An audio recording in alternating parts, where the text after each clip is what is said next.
ఒక సమస్య ఏర్పడడం గొప్పతనం కాదు. కలియుగ ప్రవేశం జరిగితే దానికి పరీక్షిత్ మహారాజు గారు ఒక్కడే కాదు దానివల్ల ప్రభావితుడైన వాడు. కలియుగంలో ఉన్నటువంటి మనం అందరం కూడా కలిచేత బాధింపబడుతున్న వాళ్ళని. కాబట్టి ఇప్పుడు కలిబాధ నుంచి తప్పుకోవడానికి మార్గం ఏదైనా ఉంటుందా, ఇది చెప్పేవాడు ఎవరైనా ఉండాలి. కలి వస్తే ఎలా ఉంటుంది, ఇన్ని బాధలు పెడతాడు, ఇవన్నీ అసలు యథార్థంగా ఎలా ఉంటుందంటే గోంగూర పప్పు అన్నం తింటున్న వాడి దగ్గరికి వెళ్ళి గోంగూర పప్పు తింటే ఎలా ఉంటుందో చెప్పినట్టు ఉంటుంది. కలి బాధలు మనకి తెలియనివి పడుతున్నవే కదా. కొత్తగా కలిపురుషుడు ప్రవేశిస్తే ఇలా ఉంటుందండి అంటే బహుశా ఈ బాధలన్నీ దానివల్ల అని తెలుస్తుందేమో తప్ప, కడుపు నొప్పితో ఉన్నవాడికి కడుపు నొప్పి ఎందుకు వచ్చింది అంటే మీ కడుపులో చిన్న పుండు వేసిందండి దానివల్ల వస్తుంది నొప్పి అంటే ఏమిటి దానివల్ల ప్రయోజనం, అంతకుముందు నొప్పి ఉంది ఇప్పుడు నొప్పి ఉంది కాబట్టి పుండు ఉందని తెలిసిందంతే. అలా బాధలు ఎందుకు వస్తున్నాయి అంటే ప్రధానంగా అంటే ఈ యుగంలో మనస్సు ఎందుకు ఈశ్వరుడి దగ్గర ఉండట్లేదు అంటే కలి యొక్క ప్రభావం ఎక్కువగా ఉండడం చేత. అది చెప్పడం పెద్ద విషయం కాదు. కానీ కలి ప్రవేశము జరిగిన తరువాత మనకి ఈశ్వరుని యొక్క పాదముల యందు విస్మృతి లేని భక్తిని పొందడానికి కావలసినటువంటి మార్గములు కానీ, లేదా కలియుగ ప్రవేశము తర్వాత కలి ప్రభావం మన మీద ప్రసరించకుండా ఉండడం కోసమని మనం చెయ్యవలసినటువంటి ప్రయత్నాన్నైనా చెప్పగలిగినటువంటి సమర్థుడు ఒకడు రావాలి. అటువంటి సమర్థుడు వచ్చాడు. ఆయన శుకుడు. ఆ శుకబ్రహ్మ మహానుభావుడు వచ్చి కూర్చుని పరీక్షిత్ మహారాజు గారితో మాట్లాడడం ప్రారంభం చేశాడు. శుకమహర్షిని చూసి అర్ఘ్యపాద్యాదులు ఇచ్చి కూర్చోబెట్టారు. మీరు ఇక్కడ ఒక విషయాన్ని కొంచెం అంటే నేను తరచూ విశ్లేషణ చేయడానికి ఒక కారణం ఉంది. ఇది అలా చెప్పడం ఒక పురాణ విషయంగా దాన్ని చెప్పడం నాకంత పెద్ద ఆసక్తి అనిపించదు. ఎందుచేత అంటే నేను పురాణంలో ఎలా ఉందో అలా యథాతథంగా పరీక్షిత్ మహారాజు గారు ప్రాయోపవేశం చేశారు, శుకమహర్షి వచ్చారు, ఆయన్ని చూసి చాలా సంతోషించారు. నేను చచ్చిపోయే ముందు నువ్వు వచ్చావు, చాలా సంతోషమయ్యా, అందుకని నీ కాళ్ళు కడుక్కో చేతులు కడుక్కో, నీళ్ళు ఇచ్చాడు, కాసి నీళ్లు తాగు నీళ్ళు ఇచ్చాడు, నమస్కారం పెట్టాడు, సాష్టాంగం చేశాడు. ఇవి చెప్పాను అనుకోండి, ఏమిటి అందులో గొప్పతనం ఉంది నాకు చెప్పండి. ఉంది ఒక గొప్పతనం. ఏమిటంటే ఎవరికైనా మృత్యు ఆసన్నమైపోయింది అని చెప్పారనుకోండి, అయ్యా మీరు ఇంకో 2 రోజుల్లో వెళ్ళిపోతారు లేకపోతే 3 రోజుల్లో వెళ్ళిపోతారు అని చెప్పారనుకోండి. చెప్తే అప్పుడు ఎవరైనా ఏమండి కొంచెం మంచి విషయాలు చెప్దామని వచ్చాం, మీకు భాగవతం చెప్దామని వచ్చామండి, లేకపోతే ఆ రామాయణంలో అరణ్యకాండలో ఒక విషయం తెలుసుకుందాం మేము అది చెప్దామని వచ్చామండి అన్నారు అనుకోండి. నేను ఇలా అన్నానని మీరు అనుకోవద్దు. సాధారణంగా మనిషి ప్రవృత్తి ఎలా ఉంటుందంటే బాబు ఇప్పుడు ఎందుకండి, అందుకే మన వాళ్ళు ఒక మోట సామెత ఒకటి చెప్తూ ఉంటారు, ఒక ముతక సామెత, చచ్చేవేళ సంధ్యమంత్రం అని. అప్పుడు ఎవడు దాని గురించి రామాయణం గురించి భాగవతం గురించి విందామని అనుకుంటాడు సామాన్యమైనటువంటి వ్యక్తి. అప్పుడు ఎవరికైనా ఎలా ఉంటుందంటే ఆ ఉన్న 2 రోజులు భార్యా బిడ్డల్ని చూసుకోవాలని. అందుకే కదా మనకి ఒక సంప్రదాయం ఏర్పడిపోయింది.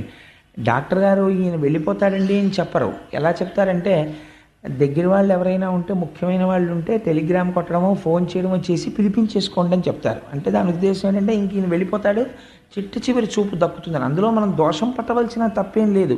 ఇంచేత అంటే లోకము యొక్క పోకడని బట్టి వాళ్ళు చెప్తారు. అలాగా చెప్తే అయిన వాళ్ళు అందరూ వస్తారు, ఒకసారి ఇంటెన్సివ్ కేర్ యూనిట్ అద్దం దగ్గర నుంచి చూస్తారు, వెళ్ళిపోతారు. వాడికి టెన్షన్ మరీ ఎక్కువైపోతుంది లోపల ఉన్న వాడికి. ఎప్పుడు రాని వాళ్ళందరూ వచ్చి అద్దం దగ్గర నించున్నారంటే ఏమిటి దాని అర్థాంతకు ముందు వాడికి అనుభవం లేదేమిటి. సో మనం వెళ్ళిపోయే టైం అయిపోతుందన్నమాట అని వాడికి భయం ఎక్కువైపోతుంది. ఎన్ని అటెన్ వేసినా బీపీ రీడింగ్ మాత్రం పెరిగిపోతూనే ఉంటుంది. అది వేరే విషయం అనుకోండి. కానీ ఇక్కడ పరీక్షిత్ మహారాజు గారు ఒక గొప్ప విషయం చేశాడు. పరమధార్మికుడు అని ఎందుకు చెప్పవలసి వచ్చిందంటే శుకమహర్షి వస్తే ఎవ్వరూ వెయ్యనటువంటి ప్రశ్న ఒకటి వేశాడు. ఈ ప్రశ్న వేస్తే శుకుడు ఏమనాలంటే ఓ నవ్వు నవ్వి గొప్ప ప్రశ్న అడిగావులేవా ఇదేం చల్లుతుంది ఏమిటనాలి. వాళ్ళిద్దరు అలా మాట్లాడుకోలేదు, అది విచిత్రం. పరీక్షిత్ మహారాజు గారు అన్నారు, 7 రోజులలో నాకు మరణము ఖాయమన్న విషయము నాకు తెలిసిపోయినది. నేను పాము చేత కరవబడతానని శృంగి శపించాడు. శృంగి నన్ను శపించాడని నేను ఎంత మాత్రమో ఖేదపట్టలేదు. కానీ నేను దేనికి బాధపడుతున్నానంటే పరమధార్మికులైనటువంటి పాండవుల వంశంలో జన్మించినటువంటి వాడై తపస్సు చేసుకుంటున్నటువంటి బ్రాహ్మీమూర్తి అయ్యున్నటువంటి ఒక మహర్షి యొక్క మెడలో మృత సర్పమును వేశాను. నేను చేయరాని పని చేశాను అని నేను బాధపడుతున్నాను. ఎంత గొప్ప మాట చెప్పాడో చూడండి పరీక్షిత్. ఉరగాధీశులకు నేనొప్పింతు, నేను శృంగి నన్ను ఎలా శపించాడో అలాగే ఈ శరీరాన్ని తీసుకెళ్ళి ఆ పాముకి అప్పజెప్పేస్తాను. మీరు ఆ మాటలు కొంచెం జాగ్రత్తగా వినాలి. వృగాధీశ విషానలంబునకు మే నొప్పింతు శంకింపను, ఈశ్వర నిర్ణయము మారదు. ఈ శరీరాన్ని తీసుకెళ్ళి వృగాధీశ విషానలంబునకు, పాములకన్నింటికీ కూడా అధిపతి అయిన వాడు ఎవరున్నాడో అటువంటి ఉత్కృష్టమైనటువంటి పాము యొక్క విషానికి ఈ శరీరాన్ని అప్పచెప్పేస్తాను. నేను ఆ పాము రాకుండా ఏం చేద్దాం, ఆ పాముని పట్టే వాళ్ళని ఎవరినన్నా చూడండి, లేకపోతే పాము రాకుండా చుట్టూ అగ్నిజ్వాలలు పెట్టండి, కాపలా కాయండి, ఇంకా సెక్యూరిటీ బీఫప్ చేసేయండి అని నేను ఎప్పుడు అనను. నేను అనేది ఐ యాక్సెప్ట్ ది డెత్. అది అందులో ఉన్న స్టేట్మెంట్. నేను మరణమును అంగీకరించుచున్నాను. ఉరగాధీశ విషానలంబునకు మేనొప్పింతు శంకింప, ఈశ్వర నిర్ణయము, ఈశ్వర సంకల్పము నేడు మానదు. ఈశ్వరుడు ఏది సంకల్పం చేశాడో అది ఇవాళ మారిపో అంటే మారేది కాదు. భవిష్యజ్జన్మ జన్మంబులన్ హరి చింతారతియున్, హరి ప్రణుతి భాషాకర్ణ నాసక్తియున్, హరి పాదాంబుజ సేవయున్ కల్గు మీరర్థిన్ ప్రసాదింపరే. ఇది అడిగాడు ఆయన. అక్కడికి ఎందరో ఋషులు వచ్చారు. వాళ్ళని ఆయన అడిగిన విషయం ఏమడిగాడంటే, నేను వృగాధీశ విషానలంబునకు మేనొప్పింతు శంకింప, ఈశ్వర సంకల్పము నేడు మానదు. ఈశ్వరుడు ఏమి సంకల్పం చేశాడో ఆ సంకల్పం జరుగుతుంది. ఈ మాట చెప్పడానికండి ఇలా పద్యం రాయాలన్నా వ్యాసుడి హృదయాన్ని అర్థం చేసుకొని యథాతథంగా తెలుగులో ఇలాంటి మాటలు పడాలన్నా రామచంద్రమూర్తి అనుగ్రహం ఉంది కాబట్టి పడ్డాయి. సాధారణంగా మృత్యు వచ్చేస్తోంది అంటే ఒక రోగం కారణం చెప్తాం. ఆ రోగానికి కారణం ఏం చెప్తాం అంటే, మీరు అలా ఉండకుండా ఉండాల్సిందండి, మీరు అలా చేయకుండా ఉండాల్సింది, మీరు అశ్రద్ధ చేసేసారు, మీరు అక్కడికి వెడితే బాగుండేది, మీరు ఇక్కడికి వెడితే బాగుండేది అంటాడు. తప్పించి మరణము ఆసన్నమైపోతోంది, దానికి ఒక కారణము చూపించాలి కాబట్టి ఒక వ్యాధి కనపడుతోంది కాబట్టి 1,000,000 మంది వైద్యులు కూడి వచ్చిన కాని మరణమయ్యడి వ్యాధి మాన్పలేరు. ఈ శరీరం వెళ్ళిపోవడానికి మూట సర్దేసుకుంటోంది కాబట్టి ఇది ఈశ్వర సంకల్పము. కాబట్టి శరీరమును డొల్ల చేయడానికి ఈశ్వరుడు రోగమును పంపించాడు. కాబట్టి ఇది వెళ్ళిపోవడానికి సిద్ధపడిపోతోంది. నేను దీన్ని వెళ్ళిపోవడానికి అంగీకరిస్తున్నాను. ఈశ్వరుడు యొక్క సంకల్పము మారదు, ఇది వెళ్ళిపోతుంది అన్న మాట ఎన్ని కోట్ల మందిలో ఏ ఒక్కడంటాడో నాకు చెప్పండి. పరీక్షిత్ అంటున్నాడు ఇవాళ, వృగాధీశ విషానలంబునకు మేనొప్పింతు శంకింప, ఈశ్వర సంకల్పము నేడు మానదు. కానీ ఆయన అడుగుతున్నది ఏమిటంటే, నేను చచ్చిపోకుండా చూడండి అని నేను ఎవరిని అడగను, నన్ను రక్షించమని నేను అడగను. పోని ఏమంటే ఆ శాపం ఇచ్చాడు కదా, శృంగి కాళ్ళు అట్టుకుంటే పోనీ ఆ శాపం ఏమైనా వెనక్కి తీసుకుంటాడా, లేకపోతే దీన్ని ఇంకొక రకంగా మార్చే అవకాశం ఉంటుందా, లేకపోతే దీనికన్నా పై కోర్టు లాంటిది ఏమైనా ఉంటుందా, అక్కడికి వెడితే ఏమైనా కొంచెం మార్పు చేస్తారా, నేను ఎలాగో అలా బతికేస్తే సరిపోతుందా, ఇంత తప్పు చేసినా నేను బతికేస్తే చాలండి. ఈ చౌకబారు మాటలు పరీక్షిత్ మాట్లాడటం లేదు. ఆయన మాటల్లో ఎంత ధృతి ఉందో మీరు చూడండి. ఆ ఒక్క పద్యం పరీక్షిత్ యొక్క హృదయమును, పరీక్షిత్ యొక్క సంస్కారాన్ని ఆవిష్కరిస్తుంది. ఆయన అడుగుతున్నది ఏమిటి అంటే, భవిష్యజ్జన్మ జన్మంబులన్, నాకు భవిష్యత్తులో, భవిష్యత్ అంటే ఏంటి, ఇప్పుడు ప్రస్తుతం ఉన్నది కలియుగమే కదా, మళ్ళీ ఉత్తర జన్మ తీసుకున్నప్పుడు నాకు జన్మము వచ్చినప్పుడు నాకేం కావాలి, హరి చింతారతియున్, నా మనస్సు ఎప్పుడూ శ్రీ మహావిష్ణువునే స్మరిస్తూ ఉండాలి. హరి ప్రణుతి, స్మరించడం కాదు, ఎక్కడైనా స్వామివారి ఉత్సవమూర్తి కనపడ్డా, దేవాలయం కనపడ్డా, స్వామి దేవాలయం కనపడ్డా గభాల శిరస్సు ఉంచి ఇలా నమస్కరించగలిగినటువంటి సంస్కార బలం నాకు కావాలి. అందుకని హరి చింతారతియున్, హరిప్రణుతి భాషాకర్ణనాసక్తియున్. ఎంత గొప్ప మాట చూడండి. అది బాగా చెప్పేవాడు దొరకాలని ఆయన అనలేదు. ఆయన ఏమన్నాడంటే భాషాకర్ణనాసక్తియున్. ఆ స్వామి గురించి 4 మాటలు చెప్పేవాడు దొరికితే చాలు, పరిగెత్తుకుంటూ వెళ్ళి వినేటటువంటి జిజ్ఞాస నాకు కలుగుగాక. అందుచేత భాషాకర్ణనాసక్తియున్, హరి పాదాంబుజ సేవయున్, నిరంతరము ఈశ్వరుడు యొక్క పాద సేవనము చేయగలిగినటువంటి కర్మేంద్రియములు కావాలి. అర్ధిన్, నాకు నేను అర్థిస్తున్నది అది, నాకు అవి కలిగేటట్టుగా మీరందరూ నన్ను అనుగ్రహించరా, నాకు ఆశీర్వచనం చెయ్యరా అని అడుగుతున్నాడు. అడుగుతున్న సమయంలో ఎక్కడ ప్రాయోపవేశం చేశాడు? ఉత్తర జన్మలో తనకి ఉత్కృష్టమైనటువంటి జన్మ కోసమని ఆయన అడగలేదు. ఆయన అడిగింది ఏ జన్మలో ఉన్నా, ఏ శరీరములో ఉన్నా కావలసినవి ఏమిటి, ఇవి అడిగాడంతే పరీక్షిత్. హరిచింతారతయున్, హరిప్రణుతి, భాషాకర్ణనాసక్తియున్, హరిపాదాంబుజ సేవయున్, ఈ 4 నాకు కావాలి అని అడిగితే శుకబ్రహ్మ వచ్చి కూర్చుని ఉంటే శుకబ్రహ్మకి పాదప్రక్షాళనం చేయించాడు, ఆచమనీయం ఇచ్చాడు, కూర్చోపెట్టి నమస్కరించి ఒక మాట చెప్పాడు. ఆయనకి సాష్టాంగం చేసి, అయ్యా నాకొక్క కోరిక ఉంది, నేను మళ్ళీ పుట్టవలసిన అవసరం లేనటువంటి మోక్షాన్ని పొందడానికి నాకు కల్పవృక్షంలా మీరు వచ్చారు, మీరు ఒక చోట ఉండేటటువంటి వారు కాదు, అటువంటిది మీరు అనుకోకుండా వచ్చి నన్ను అనుగ్రహించారు కనుక నాకు అటువంటి విషయము ఏది ఉన్నదో దానిని నాకు తెలియచేయుడు అన్నాడు. మీరు ఈ విషయాన్ని కొంచెం జాగ్రత్తగా మీరు వింటే భాగవతంలో పరీక్షిత్తు వేసిన ప్రశ్న ఎవరి కోసం వేశాడో, శుకుడు ఎప్పుడు వస్తాడో మీకు అర్థమైపోతుంది. శుకుడు రావడమే పవిత్రం అండి భాగవతంలో. మనకి కూడా చెప్పేవాడికి సమర్థత లేకపోయినా వినేవాళ్ళు ఇంత కుతూహలంతో వింటున్నారని చెప్పి మనకందరికీ దర్శనమివ్వడానికి కూడా శుకబ్రహ్మ వస్తున్నారు. ఎప్పుడు వస్తున్నారో తెలుసా అండి? భీష్మ ఏకాదశి నాడు మధ్యాహ్నం దర్శనం ఇవ్వబోతున్నారు. ఎలా ఇవ్వబోతున్నారని మీకు అనుమానం వస్తుందేమో. మనం విష్ణు సహస్రనామ స్తోత్ర పారాయణం పూర్తి చెయ్యగానే ఆ రోజున శుకబ్రహ్మ వచ్చి మనకి దర్శనమిస్తారు.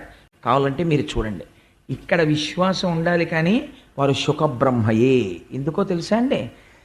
సంసారం అంటే ఏమిటో, వైరాగ్యం అంటే ఏమిటో, భక్తి అంటే ఏమిటో, జ్ఞానం అంటే ఏమిటో జీవితంలో కొలచివేసి ఒక మహాపురుషుడు రాణి నరసింహశాస్త్రి గారి కడుపున పుట్టినవారై వేదాంగములు చదువుకుని, ఉపనిషత్తులు చదువుకుని, కెమిస్ట్రీలో ప్రొఫెసర్ అయి పిహెచ్డి చేసి, సాంస్క్రిట్లో పిహెచ్డి చేసి, దేశ విదేశాల్లో యూనివర్సిటీస్లో లెక్చర్స్ ఇచ్చినటువంటి ఒక మహాపురుషుడు సన్యసించి దయానంద సరస్వతి మహారాజ్కి శిష్యులై ఇవాళ ప్రపంచవ్యాప్తంగా ఎన్నో దేశాలలో వేదాంతం మీద ప్రసంగం చేసేటటువంటి ఒక మహాపురుషుడైన తత్వవిధానంద సరస్వతి వారు యవ్వనంలో ఉండగా బ్రిటిష్ గవర్నమెంట్ టైంలో ఐపీఎస్కి సెలెక్ట్ అయితే నువ్వు శిఖ తీసేస్తే ఐపీఎస్ ఇస్తా ఉన్నారు.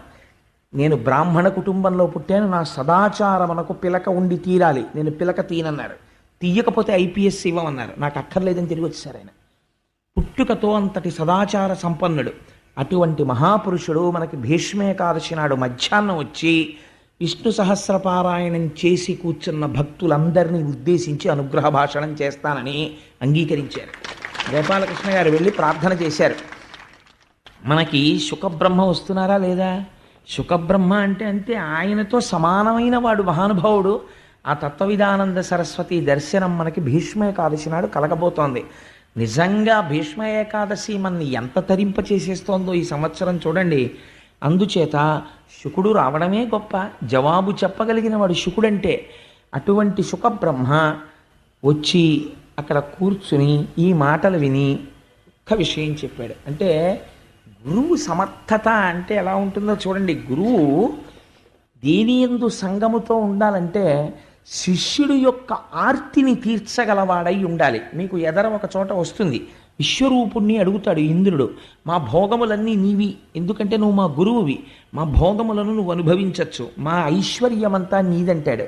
అంటే విశ్వరూపుడు నవ్వంటాడు, గురువు శిష్యుల యొక్క ఐశ్వర్యము తన ఐశ్వర్యముగా భావించకూడదు, శిష్యులు తన ఐశ్వర్యముగా భావించాలంతే, అంతవరకే. ఐశ్వర్యమునందు కాంక్ష గురువుకి ఎందుకయా? అలా కాంక్ష ఉన్నవాడు గురువు ఎలా అవుతాడో అని అడుగుతాడు. అందుచేత చూడండి ఎంత ఆశ్చర్యంగా ఉంటుందో. ఈ ప్రశ్న వేస్తే శుకుడు ఏమనాలి? ఎందుకు నువ్వు 7 రోజుల్లో చచ్చిపోతున్నావు అని అడగాలి. అడిగితే పరీక్షిత్ పాపం చెప్పుకున్నాడు కదా, ఆయన ఏం దాచుకోలేదు. అయా ఒక మృత సర్పాన్ని పట్టుకెళ్ళి ఒక మహర్షి యొక్క మెడలో వేశాను, శృంగి శాపం ఇచ్చాడు కాబట్టి నా శరీరం పడిపోతోందని చెప్తాడు. చెప్తే అప్పుడు ఏమనాలి శుకుడు? ఏమయ్యా నువ్వు ఇంత ఘోర తప్పిదం చేశావు, నీకు మోక్షం కావాలా, 7 రోజుల్లో మోక్షం ఇచ్చేయాలా, నీకు 7 రోజుల్లో చచ్చిపోతావని చెప్తేను ఏం మోక్షం అంటే అంత చౌకబారుగా ఉందనుకుంటున్నావా, అది ఏమైనా బజారులో అమ్మే సబ్బు అనుకుంటున్నావా అని 4 మాటలు అనేసి వెళ్ళిపోవాలి. ఆయన ఏమన్నాడో తెలుసా అండి శుకుడు, ఇది గురువు అంటే. ఆచార్యో వేద సంపన్న విష్ణుభక్తో విమత్సర మంత్రజ్ఞో మంత్రభక్తశ్చ సదా మంత్రాశ్రయశృచి గురుభక్తి సమాయుక్త పురాణజ్ఞో విశేషత ఏవం లక్షణ సంపన్న గురురుత్యభిధీయతే. గురువు అనేటటువంటి వాడు గుకారశ్చంధకారశ్చారుకారస్తన్నిరోధకృత్ అంధకార వినాశిత్వాత్ గురురుత్యభిధీయతే. గురుగీతలో పరమశివుడు పార్వతీదేవితో చెప్తాడు, గురువు అంటే ఎవరో తెలుసా, సంతతము ఎవరి వాక్కు అజ్ఞానమును దహించి వేస్తుందో, ఎవరు సమస్త పురాణ సారములను కూడా వడబోసి అలవోకగా అర్థమయ్యేటట్టు చెప్పగలిగినటువంటి వాక్ నైపుణ్యమును పొంది ఉన్నాడో, ఎవరు తన నిత్య జీవితములో అనుష్ఠాన పర్యంతము వరకు భగవద్భక్తిని సాధించుకుని ఉంచుకున్నాడో వాడు గురువు. అందుకే అనేక జన్మ సంప్రాప్త కర్మబంధ విదాహిని అని కొన్ని కోట్ల జన్మల నుంచి మన వెంట తరువుకుని వస్తున్నటువంటి కర్మ పాశములను మనం సంపాదించుకున్నటువంటి పాప రాశి ధ్వంసమైపోవడానికి కావలసినటువంటి మార్గమును ఎవడు ఉపదేశం చేస్తాడో వాడు మాత్రమే గురువు. అందుచేత అనేక జన్మ సంప్రాప్త కర్మబంధ విదాహినే జ్ఞానానల ప్రభావేన తస్మై శ్రీ గురవే నమః. గురువు పైకి భౌతికమైన శరీరంతో కనపడుతుంటాడు, కానీ ఆయన జ్ఞానానల ప్రభావేన జ్ఞానమనేటటువంటి అగ్నిహోత్రముగా ఉంటాడు. ఆయన ఎప్పుడూ ఆయనలోంచి జ్ఞానాగ్ని వెదజల్లుతుంటుంది. అటువంటి ఒక బర్నింగ్ వాల్కెనో లాంటి వాడు ఆయన. అటువంటి వాడు గురువు అంటే. అందుకని ఆ గురువు శిష్యుడి యొక్క ప్రశ్నని చూసి అవతల వారు నిరుత్సాహపడేటట్టు మాట్లాడకూడదు. ఎంత అందంగా అన్నాడో చూడండి. వెంటనే శుకుడు అంటాడు, ఇతపూర్వం ఎన్నడూ నేను ఎక్కడా పాలు పితికినంత సేపు కన్నా ఉండనయ్యా, ఇవాళ నీ కోసం నేను ఎలా ఉంటాను, మృత్యుముఖంలో ఉన్నామని నేను ఉంటానా, నేను ఉండను అనలేదు. ఉంటాను 7 రోజులు నీ కోసం అని అనలేదు. తన గురించి తానేమీ చెప్పుకోలేదు. ఆయన చేసిన పని ఏమి అంటే ఒక్క మాట చెప్పాడంతే. ఎంత ధైర్యం వచ్చేస్తుందో చూడండి శిష్యుడికి.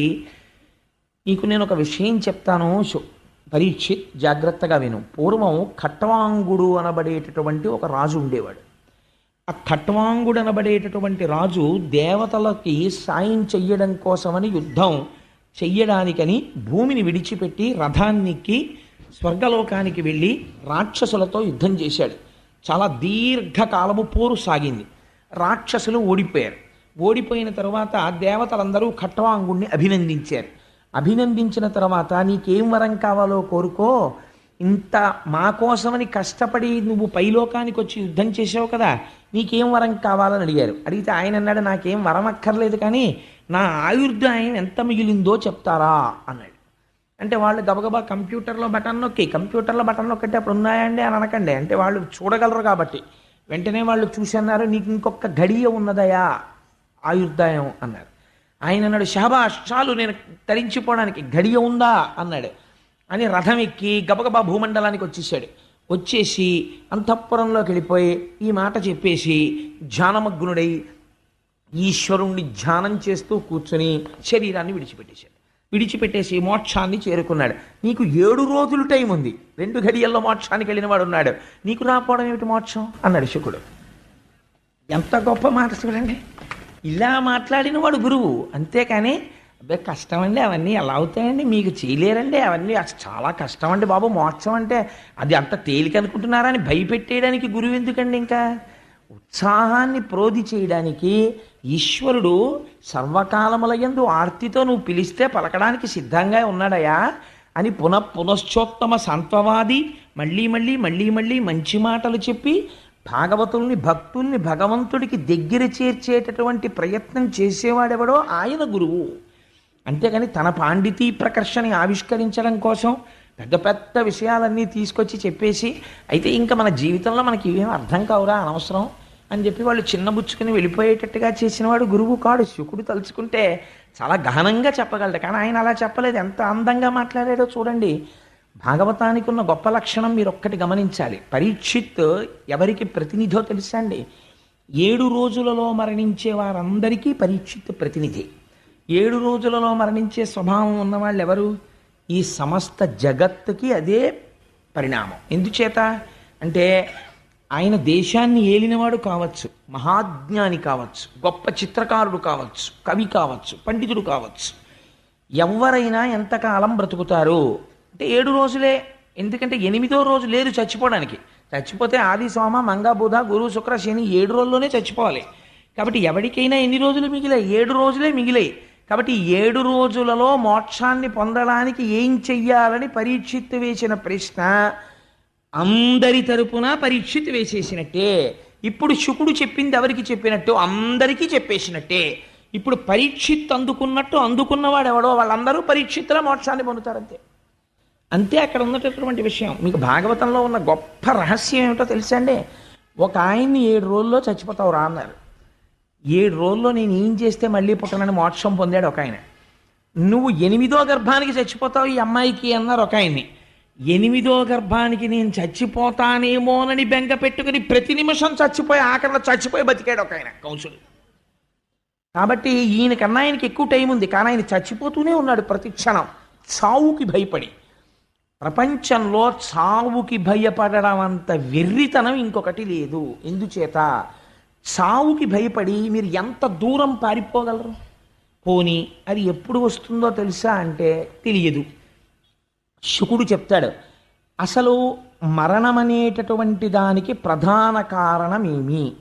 మరణమనేటటువంటి దాన్ని ఢీకొట్టడానికి కావలసిన ప్రయత్నము చేయకపోవుటయే. మీరు ఒకటి ఆలోచించండి, ప్రతి జీవి కూడా ప్రత్యేకించి మనుష్యుడు ఏం చేస్తాడు? నేను నా సొంతంగా చెప్పట్లేదు, శుకుడు చెప్పిన మాటలు చెప్తున్నాను. ఒక పొయ్యి, ఒక రోలు, ఇవి శుకుడు వాడిన మాటలు. ఒక పొయ్యి, ఒక రోలు, ఒక భార్య, కొందరు బిడ్డలు, కుటుంబము, సంసారము, ఇవి దేనికి పనికొస్తాయి? తన జీవనయాత్ర సాగించుకోవడానికి పనికొస్తాయి. ఎందుకనంటే రొయ్యి పోలు ఆ రోలు పొయ్యి అని ఎందుకు వాడాడంటే బహుశా ఆ రోజుల్లో ధాన్యం తెచ్చుకుని దంచుకుని ఉడికించుకునేవారు కాబట్టి. ఇవి 2 దేహయాత్ర సాగించడానికి. కాబట్టి ఇప్పుడు రెండోది ఏమిటి? ఒక భార్య, కొంతమంది బిడ్డలు. ఇంక ఈ నిరంతరము దేని గురించి ఆలోచన చేస్తాడో శరీరము యొక్క పటుత్వము సన్నగిల్లిపోతూ ఉంటుంది, శరీరము ముడతలు పడిపోతూ ఉంటుంది. తన తర్వాత తరం వచ్చేసింది, కొడుకు పెద్దవాడైపోయాడు, ఇప్పుడు ఆయన పనులు ఆయన చూసుకోగలడు. ఈయనకన్నా సమర్థవంతంగా ఆయన చూడగలడు. ఈయన తాళం తీసి తాళం చెవులు ఎక్కడెట్టాడో తెలియదు. అపార్ట్మెంట్ కిందకి వెళ్ళిపోయిన తర్వాత తాళం వేసామంటావా అంటాడు. అంటే మెల్లిమెల్లిగా జ్ఞాపక శక్తి తగ్గిపోతుంది. అయినా సరే ఇంకా కొడుకు జీతం పట్టుకొచ్చిస్తే కుటుంబ పోషణ తను చెయ్యాలని, అన్నీ తనకి తెలియాలని ఒక భ్రాంతి. మీరు ఒకటి శుకుడు చెప్పాడని కాదు, నిజాయితీగా ఒకటి ఆలోచన చేసే ప్రయత్నం చేస్తే బాల్యంలో ఉంటాం, అప్పుడు మనకేం తెలియదు, చాలా హాయి. ఒక వయస్సు వచ్చేస్తుంది, వచ్చిన తర్వాత ఒక అభిప్రాయం వస్తుంది, ఇది కాదు నేను ఇది చదువుకుంటాను అని. ఆ తర్వాత పెళ్ళి. ఇప్పుడు పెద్దలు నిర్ణయించినారు కానా అని శుభలేఖలో వేస్తాం, కానీ నిజంగా పెద్దలు నిర్ణయించేస్తే చేసేసుకునేంత పుణ్యాత్ముడు ఎవడు ఏం లేడు. 276 పెళ్లి చూపులు అయిపోయి వీడికి 60 ఏళ్ళు వచ్చాక చేసుకుంటాడు. అందుకని ఇన్ని పెళ్లి చూపులు చూసుకుని వాడు ఒక భార్యను ఎవరినో తీసుకుని తెచ్చుకుంటాడు. తెచ్చుకున్న తర్వాత 2 బిడ్డలు పుడతారు. ఇంకా తర్వాత ఆలోచన అంతా నిరంతరము దేని గురించి ఉంటుంది? ఒక నిజాయితీ అయిన ప్రశ్న శుకుడు అడిగాడంటే ఎందుకు అడగడండి? మీరు ఆలోచన చేయండి. మనకి ఉన్నటువంటి చాలా గొప్ప లక్షణం ఏంటంటే పూజ గది అని ఒక గది ఉంటుంది మనకి చాలా పెద్ద రిలీఫ్ ఎక్కడ వస్తుందంటే పొద్దున్న ఒక్క 10 నిమిషాలు అందులో కూర్చుంటే చాలు, ఇంకా దాని గొడవ మళ్ళీ మర్నాటి వరకు లేదు. మిగిలిన వాటితో ఇలా ఉండదు. అన్నం తిన్నాడు అనుకోండి, మళ్ళీ ఎవరో జంతికలు ఎట్టుకొచ్చారనుకోండి, 4 ముక్కలు ఇలా పడాయి అంటాడు. అదేంటి తిన్నాను కదా అన్నం ఇప్పుడు ఎందుకు 3 గంటలకు పెడుతుగానేలే అనడు. లేకపోతే ఎవరో మినపసున్ను అట్టుకొచ్చారనుకోండి, అవి ఎంత బాగా చేశారో అనండి మినపసున్ను అన్నారనుకోండి, ఏదో మినపసున్ను పెట్టు అంటాడు. ఇప్పుడు ఎందుకు రాత్రి భోజనంలో వేయి అనలేడు. ఇంద్రియములకు లొంగుతాడు. ఏది పోతన గారి భాగవతం బట్రా ఖాళీగా ఉందని ఇంకోసారి చదువుకుంటాను అధ్యాయం అనలేడు. చదివేశాను కదండి అదంతాను అంటాడు. లేకపోతే సుందరకాండ చెప్తున్నారండి అన్నారు అనుకోండి, ఆయనకి ఏం పనండి బాబా, అస్తమానం సుందరకాండ చెప్తాడు, ఇప్పటికి ఎన్ని మాటలు చెప్పాడో ఎన్ని మాటలు విన్నామో, సుందరకాండ అంతా నాకు వచ్చండి, సుందరకాండకి నేను ఇది ఏంటంటాడు. విశ్వనాథ సత్యనారాయణ గారు రామాయణ కల్పవృక్షంలో దెప్పి పొడిచాడు, తిన్నా అన్నం తింటం లేదా, చేసిన సంసారం చెయ్యట్లేదా, చదివిన రామాయణం చదవడానికి నీకు వచ్చిన తెగులు ఏమిటని అడిగాడు ఆయన. అందుకని మనకి భగవత్ సంబంధమైన విషయం దగ్గరికి వచ్చేటప్పటికి ఒక విముఖత, పూజామందిరంతో ఉండేటటువంటి సంబంధం అన్నిటికన్నా బాగా ఎక్కడ తగ్గిపోతుందో తెలుసా అండి? వృద్ధాప్యంలోనే. ఎందుకంటే చెప్పడానికి ఒక సాకు ఒకటి దొరుకుతుంది. మోకాళ్ళ నొప్పులు కదండి, వెళ్ళినా కూర్చోలేని కోడలు దీపం పెడుతుంది అంటాడు. మరి పోనీ విష్ణు సహస్రం చదువుతారా అండి అంటే, నాకు నోటికి రాదండి, చదువుదాం అంటే ఇప్పుడు ఏంటంటే విశ్వం విష్ణు వషత్కారం అంటానా కళ్ళమ్మ నీళ్ళు వచ్చేస్తాయి, కనపడదు. టీవీ చూడడానికి కనపడుతుంది, అదే విచిత్రం. ఒకవేళ దగ్గర నుంచి వినపడకపోతే దూరం నుంచి కూర్చొని చూస్తాడు. డాక్టర్ గారి దగ్గర కూడా ఏం చెప్తాడంటే, టీవీ కనపడటం లేదు డాక్టర్ గారు సరిగ్గాను అంటాడు, విష్ణు సహస్రం కనపడటం లేదండి అని చెప్పడం. అందుకని ఏమైపోతుందంటే భ్రాంతికి లోనైపోయి జీవితాన్ని గడిపేస్తాడంటే. ఒక గహనమైన వేదాంత విషయం చెప్పేటప్పుడు కొద్దిగా అది మీకు లైటర్ వెయిన్లో చెప్తే బాగుంటుందని నేను జోడించాను తప్ప నా ఉద్దేశ్యం భాగవతాన్ని ఒక జోకులమయం చేయడం నా ఉద్దేశ్యం కాదు. అందుకని ఇలా జీవితం గడిచి వెళ్ళిపోతున్నది. నీ దృష్టికోణమునందు ఎప్పుడైనా ఒక మార్పు వచ్చినదా? అసలు ఎప్పుడైనా ఒక ప్రశ్న అడిగినవాడు ఉన్నాడా? నేను ఎక్కడి నుంచి వచ్చాను ఈ లోకంలోకి? కొంతకాలం ఉన్నాను, ఈశ్వరానుగ్రహం, అకాల మృత్యువేం రాలేదు, మనవల వరకు వచ్చేసాను, ఇంకా సమయమా అయిపోతోంది కాబట్టి తెలిసిపోతోంది, వెళ్ళిపోవడం తథ్యం. చాలామంది వెళ్ళిపోయారు, మా నాన్నగారు వెళ్ళిపోయారు, మా నాన్నగారికి తద్దినం పెడుతున్నాను, మా అమ్మగారు వెళ్ళిపోయారు, మా అమ్మగారికి తద్దినం పెడుతున్నాను, మా అక్కయ్య ఒకటి వెళ్ళిపోయింది, మా అక్కయ్యకి ప్రతి సంవత్సరం నేను స్మరించి నమస్కారం చేస్తున్నాను. కాబట్టి ఇవాళో రేపో లేదా 10 ఏళ్ల తర్వాతో 20 ఏళ్ల తర్వాతో ఎప్పుడో ఒకప్పుడు ఇది వెళ్ళిపోవడం ఖాయము. కాబట్టి ఇది కూడా వెళ్ళిపోతుంది, ఇది కూడా వెళ్ళిపోతుంది. కాబట్టి ఏదో సంసారంలోకి వచ్చిన తర్వాత ఓ కొడుకు పుట్టినప్పుడు వాడి పేరు మీద ఏదో డిపాజిట్ మొదలెట్టాను, పిల్ల పెళ్ళికనో డిపాజిట్ మొదలెట్టాను, కాస్త యుక్త వయస్సు వచ్చిన తర్వాత మంచి సంబంధాలు దొరికితే బాగుండని ఆ దృష్టికోణంలో కనబడ్డ వాళ్ళందరినీ విచారణ చేసేవాడిని. పైకి చెప్పకపోయినా ఫలానా వాళ్ళ అమ్మాయి అంటే ఆ అమ్మాయి మన కోళ్ళు అయితే ఎలా ఉంటుందే అని ఆలోచించేవాడిని, లేకపోతే మన అమ్మాయి వాళ్ళింటి కోళ్ళు అయితే ఎలా ఉంటుందే అని ఆలోచించేవాడిని. అవన్నీ అయిపోయాయి. ఇప్పుడు ఇంకా మిగిలింది ఏమిటి? మనవలు కూడా పుట్టేశారు, వాళ్ళ సంసారాలు వాళ్ళు చేసుకుంటున్నారు. నాకంటూ ఇంకా ఏమైనా ఉందా? దృష్టికోణం మార్చుకోవలసింది. నేను చెయ్యవలసినది ఏదైనా ఉన్నదా?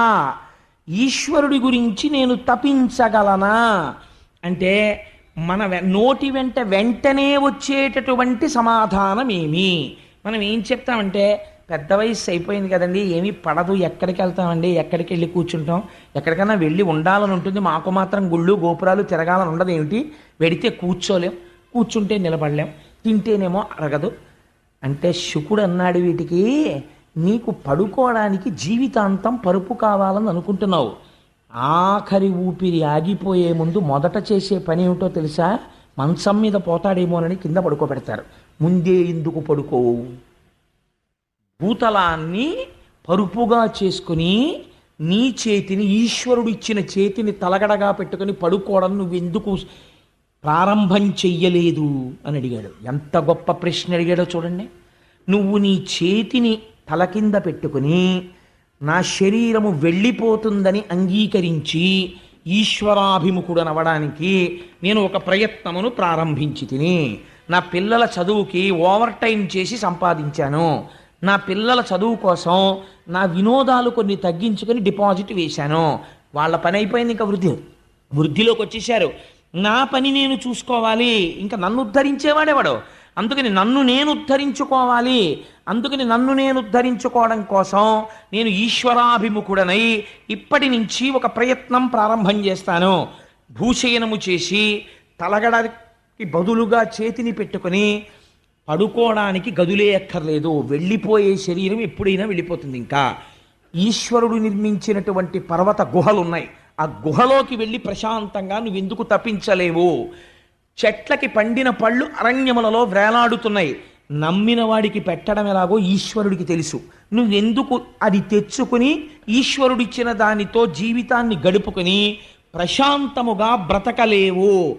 నేను ఈ మాటని ఆధునికమైనటువంటి భాషలోకి మార్చాననుకోండి, నువ్వు లంపటాన్ని, ఇంద్రియ లౌల్యాన్ని, లేనిపోని అహంకారాన్ని తగ్గించుకుని నీ గతం గురించి మాట్లాడడం తగ్గించేసి ప్రయత్నపూర్వకంగా ఈశ్వరుడి గురించి ఎందుకు మాట్లాడవు? 50వ ఏడు వచ్చిన దగ్గర నుంచి వచ్చేటటువంటి గొప్ప అవలక్షణం ఏమిటో తెలుసా అండి? వాచాలత్వము. దేని గురించి మాట్లాడతాడో తెలుసా? మీరు వెళ్ళి కదపండి, తనంత వాండి తానన్నటువంటి ఒక అహంకారాన్ని పెంచి పోషించుకుంటాడు. నేనండి 73లో సర్వీస్లో ఉండగా ఒక ఆఫీసరు నన్ను పిలిచి ఎందుకు ఇలా రాశావన్నాడు. నేను కేకలేస్తే బీపీ వచ్చి పడిపోయాడండి అంటాడు. ఇవన్నీ తన సాధితముల కింద చెప్పుకుంటాడు. అంతేకాని నా వయస్సులో ఉండగా నేను అలా ప్రవర్తించాను అని క్షమార్పణ చెప్పడు. ఇవి తన మనవలకి చెప్పుకుంటాడు, తన కొడుకులకి చెప్పుకుంటాడు. ఈఎక్స్ అని బోర్డు ముందు పెట్టి, లేకపోతే బ్రాకెట్లో ఆర్ఈటీడీ అని పెట్టుకుని, ఎప్పుడో చేసి వదిలేసిన ఉద్యోగం ఒకటి బోర్డు మీద పెట్టి, ఇంకా ఏదో లేనిపోనటువంటి ఆభిజాత్యాలన్నీ తెచ్చి ఒంటికి పెట్టి, ఇంకా సుఖంగా ఇంకా సుఖంగా ఇంకా సుఖంగా దీన్ని ఉంచుదామని అనుకుంటాడు.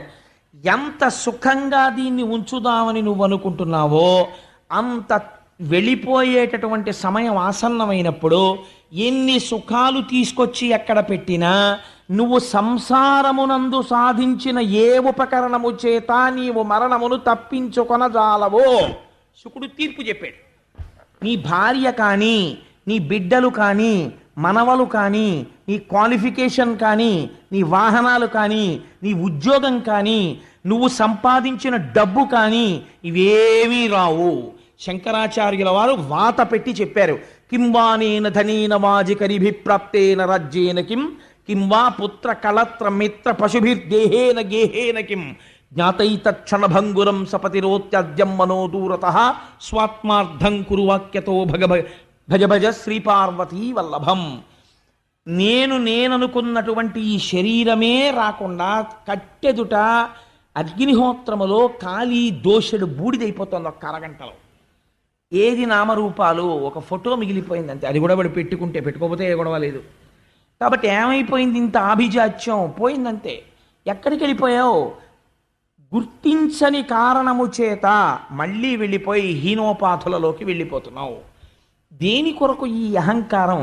నీలా ప్రశ్న వేసిన వాడు ఏడి అని అడిగాడు పరీక్షిత్. అందుకని నువ్వు ఈశ్వరాభిముఖుడవు కా. నిన్ను రక్షించేది ఏదైనా ఉంటే ఏదో తెలుసా? ఇంకా నీకు సంబంధించినటువంటి ఈ ఎక్స్ ఏవి నిన్ను రక్షించవు. మరి ఏవి రక్షిస్తాయి? నువ్వు పట్టుకోవలసినటువంటిది ఈశ్వరుడి యొక్క పాదములను. వివేకము తెలుసుకో అని చెప్పాడంతే శుకుడు. వివేకం అనగానేమి?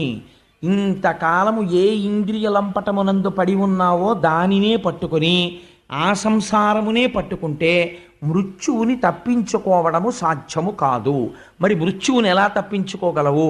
ఈశ్వర పాదములు పట్టుకో. ఈశ్వర పాదాలు పట్టుకుంటే మృత్యువు రాదా అండి అని మీరు అడగచ్చు. మృత్యువు రాదు.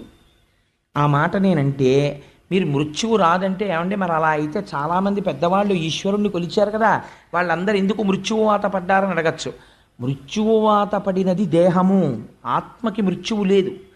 ఆత్మకి మృత్యువు లేదని ఆత్మగా నిలబడిపోయిన వాడు మృత్యువుని పొందట్లేదు, మోక్షాన్ని పొందుతున్నాడు. దేహము తాననుకున్నవాడు మృత్యువుని పొందుతున్నాడు. కాబట్టి ఇప్పుడు దేహము తాను కానన్న జ్ఞానము కలగాలి. దేహము తాను కానన్న జ్ఞానము దేని వలన వస్తుంది? గురువు యొక్క అనుగ్రహము చేత, గురువు యొక్క భాషణము చేత వస్తుంది. కాబట్టి ఇప్పుడు ఎక్కడికి వెళ్ళిపోవాలి? గురువుతోడి సంగము పెట్టుకోవాలి. గురువు యొక్క అనుగ్రహము కోసమని ప్రయత్నం చెయ్యాలి. చేసి ఈశ్వరుడి పాదములు గట్టిగా పట్టుకుంటే కలిపురుషుడు నీ యందు ప్రవేశించి నీకు వ్యామోహమును కల్పింపలేడు. ఇది చేసినట్టయితే ఆయన ఒక్క మాట చెప్పాడు. తేలిక మాటల్లో 4 మాటల్లో మీకు నేను చెప్పేయాలంటే ఈ విరాట్ రూప వర్ణనమంతా చేశాడు శుకుడు. చేసి హరి లేనటువంటి పదార్థము లేదు. ఋషులు, సముద్రములు, భూమి, పంచమహాభూతములు ఇవన్నీ కూడా ఈశ్వరుడి యొక్క అంగాంగములై ఉన్నాయి. కాబట్టి ఎక్కడ చూసినా ఉన్నది ఈశ్వరుడు ఒక్కడే. కానీ ఈశ్వరుడు కనపడడం లేదు. ఎందుకు కనపడటం లేదు? అదే మాయా. అది నామరూపముల యందు కలిగినటువంటి తాదాత్మ్యత తదధిష్టానమైనటువంటి బ్రహ్మమునందు కలగదు. అలా కలగాలంటే ఏమవ్వాలి? మాయ తొలగిపోవాలి. మాయ ఎప్పుడు తొలగిపోతుంది? ఆ ఉన్నది మాయ అని తెలిస్తే మాయ తొలగిపోతుంది అంతే. అదొక గమ్మత్తు. అది మాయండి అని తెలిసిందనుకోండి, మాయ పోతుంది అంతే. అలా ఎలాగాని మీరు నన్ను అడగచ్చు. రామకృష్ణ పరమహంస ఒక అందమైన ఆఖ్యానం చెప్తారు. వెనకటికి ఒక మహానుభావుడు ఆయన ఒక ఆశ్రమంలో ఉండేవట్ట. ఆయనకి ఒక రోజున ఎందుకో ఉన్నది ఒక్క శిష్యుడు. ఆ శిష్యుడు కాస్త ఎక్కడికో వెళ్ళాడు ఊరు. అయ్యా మళ్ళీ వస్తానండి, వారం రోజులు ఏదో ఇంట్లో ముఖ్యమైన పని ఉందని వెళ్ళిపోయాడు. ఈయనకి పాపం అలా వెళ్ళిపోతూ వెళ్ళిపోతూ ఒక శిష్యుడి యొక్క అవసరం ఏర్పడింది. ఒక శిష్యుడు ఉండాలి పక్కన.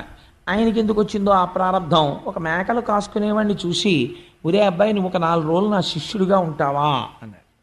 ఆయన అన్నాడు, ఉంటాను కానండి, నాకేం తెలియదే శిష్యుడిగా ఉండడానికి, నాకు ఏ విషయమూ తెలియదు, మీకు సంబంధించినవి ఏం చేయనన్నాడు. నీకు నేను చక్కగా గుండు చేసి పిలక పెట్టించేసి విభూతి పిండికట్లు పెట్టేసి ఓ పంచె నేనే గట్టిగా కట్టేసి ఓ యజ్ఞోపవీతం ఒకటి వేసేసి ఆశ్రమంలోకి తీసుకెళ్ళి కూర్చోబెడతాను. చూసినవాడు నువ్వు బ్రాహ్మణ వటువువి, బ్రహ్మచారి అనుకుంటారు. నువ్వు చేయవలసింది ఏమిటో తెలుసా? నోరు విప్పకంతే. నువ్వు నోరు విప్పావా తెలిసిపోతుంది. అలాగేనండి, అయితే ఇంకేముంది, చాలా తేలిక అన్నాడు. చాలా తేలిక అని చెప్పి చాలా తేలిక అనుకున్నవే ప్రమాదం తీసుకొస్తాయి ప్రపంచంలో. వెనకటికి నటన రాని వాడు ధృతరాష్ట్రుడి పాత్ర ఒప్పుకున్నాడు. ఎందుకంటే అలాగో కళ్ళు మూసుకోవడమే కదా, స్టేజ్ ఫీర్ ఉండదని. కళ్ళు మూసుకు కూర్చున్న తర్వాత నిద్ర పట్టేసింది. ఇప్పుడేమో పాపం 10 మాటలు చెప్పు ధృతరాష్ట్ర, నువ్వు చెప్పు అంటాడు. ఆయన ఏం చెప్తాడు నిద్రపోయినవాడు. అందుని తేలిక అనుకున్నవి కొంప ముంచేస్తాయి ఒక్కొక్కసారి. అందుకని నోరు విప్పకుండా కూర్చోవడమే కదా అని చెప్పి నోరు విప్పకుండా కూర్చోడానికి ఒప్పుకున్నాడు ఆయన. కూర్చుంటే వీళ్ళ ప్రారంధం కొద్దీ ఆ ఆశ్రమానికి ఇంకొక అతిథి వచ్చాడు. వచ్చి ఆయన అక్కడ కూర్చుని కమండలం మర్చిపోయి ఈ పిల్లాన్ని పిలిచి వీరే కమండలం పట్టరా అన్నాడు. ఎవరికి కమండలం అంటే ఏమిటో తెలియదు పాపం. వాడు విచిత్రంగా చూస్తున్నాడు. మరి నీకేరా చెప్తున్నది, ఆ కమండలం పట్టరారా అన్నాడు. అంటే వాడు మళ్ళీ బాబు ఇదేంటి నాకు అడుగుతున్నాడు, నాకు కమండలం అంటే తెలియదు, నాకు తెలియదు అందావా, నోరు విప్పద్దని చెప్పాడు ఆయన. ఎలాగని చూస్తున్నాడు. ఆయన 4-5 మాటలు అడిగి ఎరా కమండలం తేరా అంటే నాకు నువ్వు కానీ మేకలు కాసుకునేవాడు ఏంటిరా అన్నాడు. అనగానే లేచి పారిపోయాడు ఈయన. ఎందుకు పారిపోయాడు అంటే మేకలు కాసుకునేవాడే అని తెలియగానే వాడు పారిపోయాడు. ఇది మాయా అని గురుముఖంగా తెలియగానే మాయ తొలగిపోతుంది.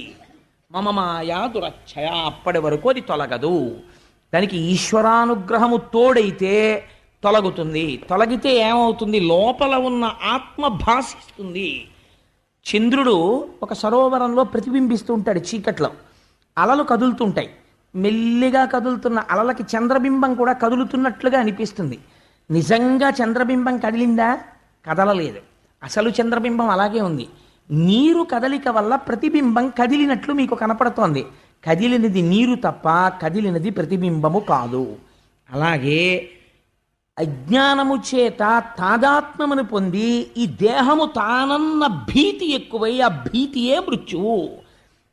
కాదు నేను ఎప్పుడూ ఉండే ఆత్మని, అది తెలుసుకుంటోంది, అది తెలుసుకుంటున్నది నేను, అది ఎప్పుడూ ఉంటుంది, దానికి మృత్యువు లేదు. ఇది పడిపోతున్నప్పుడు కూడా ఇది పడిపోతోందని అది సాక్షిగా తెలుసుకుంటుంది. ఇది పడిపోయాక కూడా బయటకు వచ్చి ఆహా ఇది పడిపోయిందని నా ఫోటో నేను చూసుకున్నట్టు అది దీన్ని చూస్తుంది. అది నేనైనప్పుడు ఈ పడిపోయేదాంతో నాకేం సంబంధం? అది పడిపోతుంది, అది సహజం, దానికి మృత్యువు, నాకు మృత్యువు లేదు అని అంగీకరించగలిగి అలా నిలబడగలిగితే మాయ తొలగినది. కానీ అది నేను చెప్పేసినంత తేలికని మీరు అనుకుంటున్నారేమో, అదంత తేలిక వెంటనే పట్టేసుకుంటుంది. కాబట్టి అలా స్థిరముగా నిలబడడానికి ఏది మార్గమో, మరి ఎలా నిలబడుతుందండి అది అంటే ఆయన ఒక మాట చెప్పాడు, హరిమయము విశ్వమంతయు. ఈశ్వరుడి కోసం నువ్వు ఎక్కడ తిరగక్కర్లేదు పరీక్షిత్. అసలు ఉన్నది శ్రీహరి ఒక్కడే, అది తప్ప ఇంకొకటి లేదు. హరిమయము విశ్వమంతయు, హరి విశ్వమయుండు. ఎంత గొప్ప మాట వేసేసారో చూడండి. విశ్వము హరి, హరి విశ్వము, ఇంకొక పదార్థం ఏం లేదు, ఉన్నది ఒకటే రెండుగా అలా ఇలా కనపడుతోంది. శుకుడు ఒక ఉపమానం కూడా చెప్పాడు. ఇలా చూసినప్పుడు నా ఎదురుగుండా కూర్చున్న తల్లి ఒక్కరు కనపడతారు. నేను నా గుడ్డుని ఒక వేలుతో ఇలా పొడిచాను అనుకోండి, నా ఎదురుగుండా కూర్చున్న ఆవిడ 2 కింద కనపడతారు. నా వేలితో గుడ్డుని ఇలా పొడవడం వల్ల నా ఎదురుగుండా ఉన్న వ్యక్తి 2గా కనపడినట్టు అజ్ఞానము చేత లోకములో ఈశ్వరుడు, లోకము ఇంకా ఇంకా ఇంకా ఇంకా అలా కనపడుతున్నాయి. కానీ జ్ఞాననేత్రము చేత చూస్తే ఉన్నదొక్కటే. కాబట్టి హరిమయము విశ్వమంతయు, హరి విశ్వమయుండు. సందేహింప పని లేదు. హరిమయము కాని ద్రవ్యము పరమాణువు లేదు వంశ పావన వింటే. నువ్వు కానీ సక్రమంగా వినదలుచుకుంటే హరిమయము కానటువంటి పదార్థము ఈ ప్రపంచమునందు లేదు. ఇది తెలుసుకుని సమస్తం ఈశ్వరమయం జగత్ అని నువ్వు అంగీకరించి అంతటా బ్రహ్మమును చూసి ఉన్నది బ్రహ్మమే, ఇది పడిపోతుంది, ఇది పంచభూతములు బ్రహ్మాండములో ఉన్న పంచభూతములలోంచే పిండాండములోని పంచభూతములు, తన్మాత్రలు, ఇంద్రియములు ఇవన్నీ వచ్చాయి. ఇదంతా ఈశ్వరుడి యొక్క నిర్హేతుకమైన ఒక లీల అని నువ్వు అంగీకరించగలిగితే నీకు ఉత్తర క్షణమే మోక్షము అని బోధ చేసి, అసలు ఈ ప్రపంచ ఆ భక్తి నిలబడడానికి ఒక మాట చెప్పాడు ఆయన. ఈ భక్తి నువ్వు నీ అంత నువ్వుగా నేను భక్తిగా ఉంటాను, నేను భక్తిగా ఉంటాను, నేను భక్తిగా ఉంటానంటే భక్తిగా ఉండడం కుదరదు. అమరేంద్రాదులు కొల్చు భంగి అయ్యబ్జాక్షు సేవించగా విమల జ్ఞానము భక్తి, విమల జ్ఞానము ముక్తి వైరాగ్యమునొసగున్ తత్కమలాధీసు కథా సుధారస నదీ కల్లోల మాలా పరిభ్రమమెవ్వానికినైన కర్ణయుగళీ పర్వంబు కాకుండునే అని అడిగాడు శుకుడు. నేను ఒక్క మాట చెప్తాను పరీక్షిత్, నువ్వు చెయ్యవలసింది ఏమిటో తెలుసా? ఈశ్వరుడు యందు పూనిక కలగాలి. ఆ పూనిక ఎలా కలుగుతుంది? నువ్వు ఇంట్లో కూర్చుని భగవంతుడి మీద భక్తి కావాలి, భగవంతుడి మీద భక్తి కావాలంటే రాదు. ఎలా వస్తుంది? అమరేంద్రాదులు కొల్చు భంగి అయ్యబ్జాక్షు సేవింపగా ఆ ఈశ్వరుడికి ముందు నువ్వు అసలు ఇలా నమస్కారం మొదలెడితే ఆయన నీకు దారి చూపిస్తాడు. ఏమిటో తెలుసా దారి? ఆ మహానుభావుని యొక్క కథా సుధారస నదీ కల్లోల మాలా పరిభ్రమమెవ్వానికనైన కర్ణయుగళీ పర్వంబు కాకుండునే భగవంతుని యొక్క కథలు వినడం అనేటటువంటి స్థితికి తీసుకుని వెడతాడు. కాబట్టి కొన్ని కోట్ల కోట్ల కోట్ల జన్మల వరకు అసలు భాగవతం వైపుకు కానీ భగవత్ కథ వైపుకి కానీ వెళ్ళలేడు. వెళ్ళాడు అంటే వాడి జీవితంలో ఒక గొప్ప మార్పు ప్రారంభమైనది. ఎందుకని? అది విసుగులేనిది, ఆశాంతము రక్షణనీయగలిగినది. మలాపరిభ్రమమెవ్వానికినైన కర్ణయుగళీ పర్వంబు కాకుండునే ఎవ్వరికైనా సరే భగవంతుని యొక్క కథలనేటటువంటివి కర్ణపేయంగా ఎంతో సంతోషంగా ఉంటాయి. ఆ భగవంతుని యొక్క కథలను వినడము నువ్వు ప్రారంభిస్తే భక్తి కలుగుతుంది. భక్తితో వాడు సర్వేశ్వరుడు, వాడంతటా ఉన్నాడు, ఇక్కడ ఉన్నాడు, చేయిస్తున్నవాడు వాడు, చూస్తున్నవాడు వాడు అన్న భావన నీకు కలిగిన నాడు నీకు తెలియకుండా భక్తిలో ఒక విచిత్రం ఏర్పడుతుంది. ఏమిటో తెలుసా అండి? ఏదో పూజ గదిలోకి వెళ్ళి ఒక పావు గంట అరగంట కూర్చుని పూజ చెయ్యడం కాదు. ఒక పాత్ర ఈ చేత్తో పట్టుకుని ఒక పాత్ర నిండా నూనె తీసుకుని ఈ పాత్రని ఇలా వంపితే ఇందులోంచి సన్నటి తైలధార ఈ పాత్రలోకి పడుతుంటే ఎలా పడుతుందో అలా కొంతకాలానికి ఏమైపోతుందంటే పానీయంబులు త్రాగుచున్ కుడుచుచున్ భాషించుచున్ హాసలీలా నిద్రాదులు చేయుచున్ తిరుగుచున్ సంతత శ్రీనారాయణ పాద పద్మజుగళీ చింతామృతాస్వాద సంధానుండై మరచన్ అన్నట్లుగా పడుకుంటాడు. పడుకుంటూ ఈశ్వర ఏం ఆశ్చర్యమయా, ఇంత అలిసిపోయిన నా శరీరాన్ని పరుపు మీద పెట్టానంతే. కానీ ఇప్పుడు నిద్ర ఎవరిస్తారు? నువ్విస్తావు. ఎలా ఇస్తావు నాకే తెలియదు. ఎప్పుడు నిద్ర పడుతుందో పడుకుంటాను, అది వచ్చి ఆవరిస్తుందంతే. నేను నిద్రాకాలిక సుఖమును పొందుతాను. అదేమైనా ఆపరేషన్ చేసినట్టు బాధగా ఉంటుందా? హాయిగా ఉంటుంది. ఎంత ఔదార్యమయ్యనిది. నేను పడుకుని నిద్రపోతే తెల్లవారేటప్పటికి నువ్వేం చేస్తావు? నా ఇంద్రియాలకన్నింటికీ మళ్ళీ బలం ఇచ్చేస్తావు.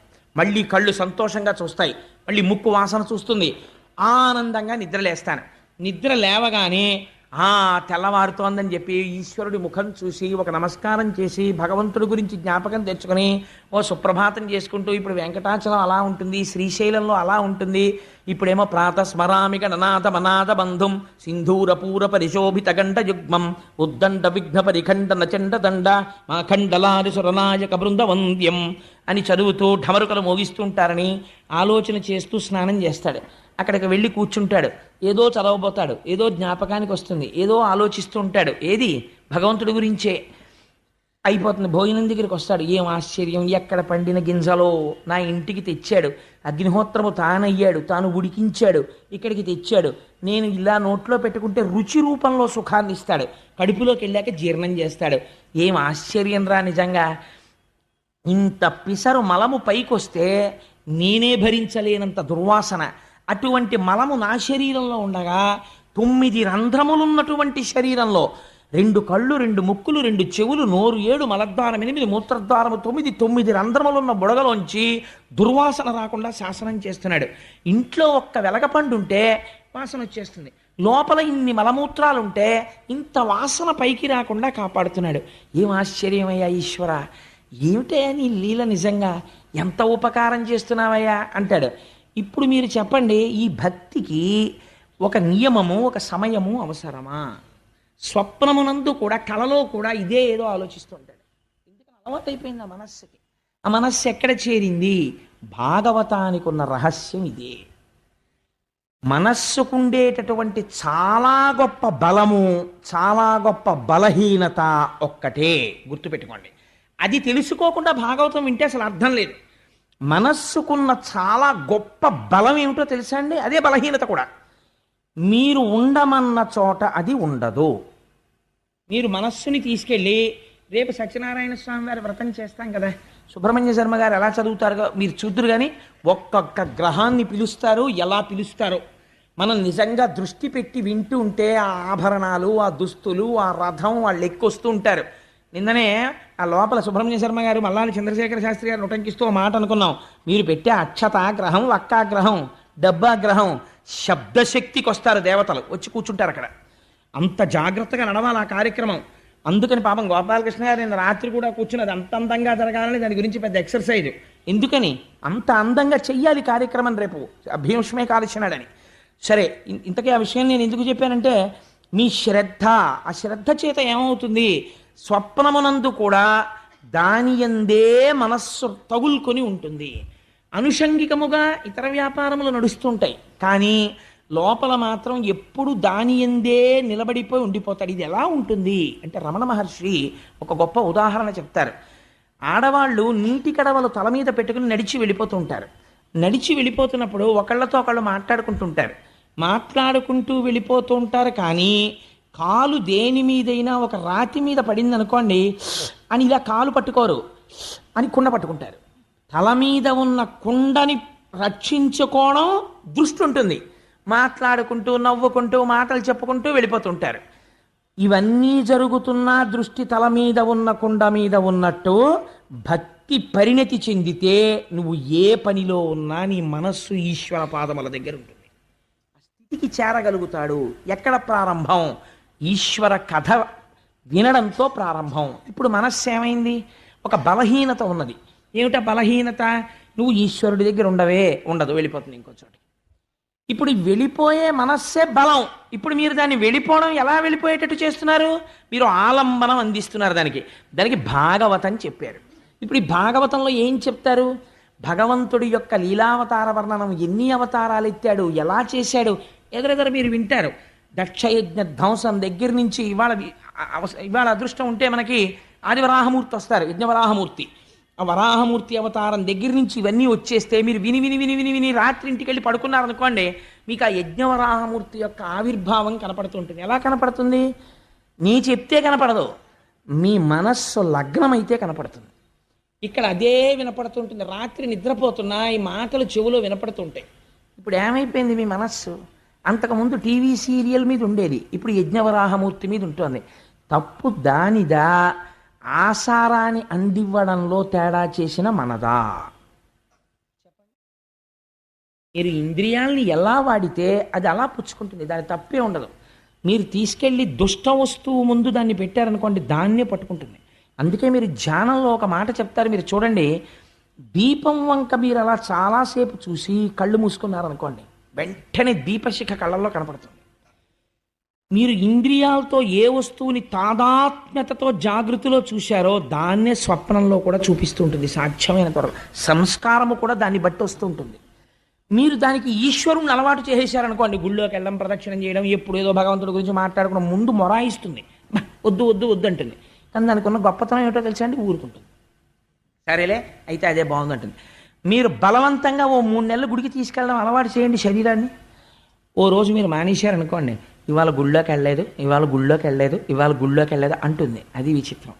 ఈ లక్షణం పాముకుందండి. ఇలా మనిషి కనపడితే బుస్సుమనే పాము 10 మాటలు పాముల వాడు అలవాటు చేస్తే అంతమంది మనుషులు చుట్టూ కూర్చున్నా సరే వాడు ఊతుంటే అది పడగ విప్పలా ఆడుతుంది. ఒక పావుకి అలవాటైంది, మన మనస్సుకు అలవాటు చేయలేకపోతే దోషం ఎవరిది? మనదే. మన యందు ప్రయత్నం లేదు. దీన్ని శుకుడు ఎత్తి చూపిస్తున్నాడు భాగవతంలో. అందుకని మనస్సుకి ఆలంబనం ఇస్తుంది భాగవతం, మారుస్తుంది మనసుని, ఈశ్వరుడి వైపుకి తిప్పుతుంది. ఇది అందరూ పొందగలరా? ఈ అదృష్టం పొందాలంటే పుణ్యబలం ఉండాలి, ఈశ్వర అనుగ్రహం ఉండాలి.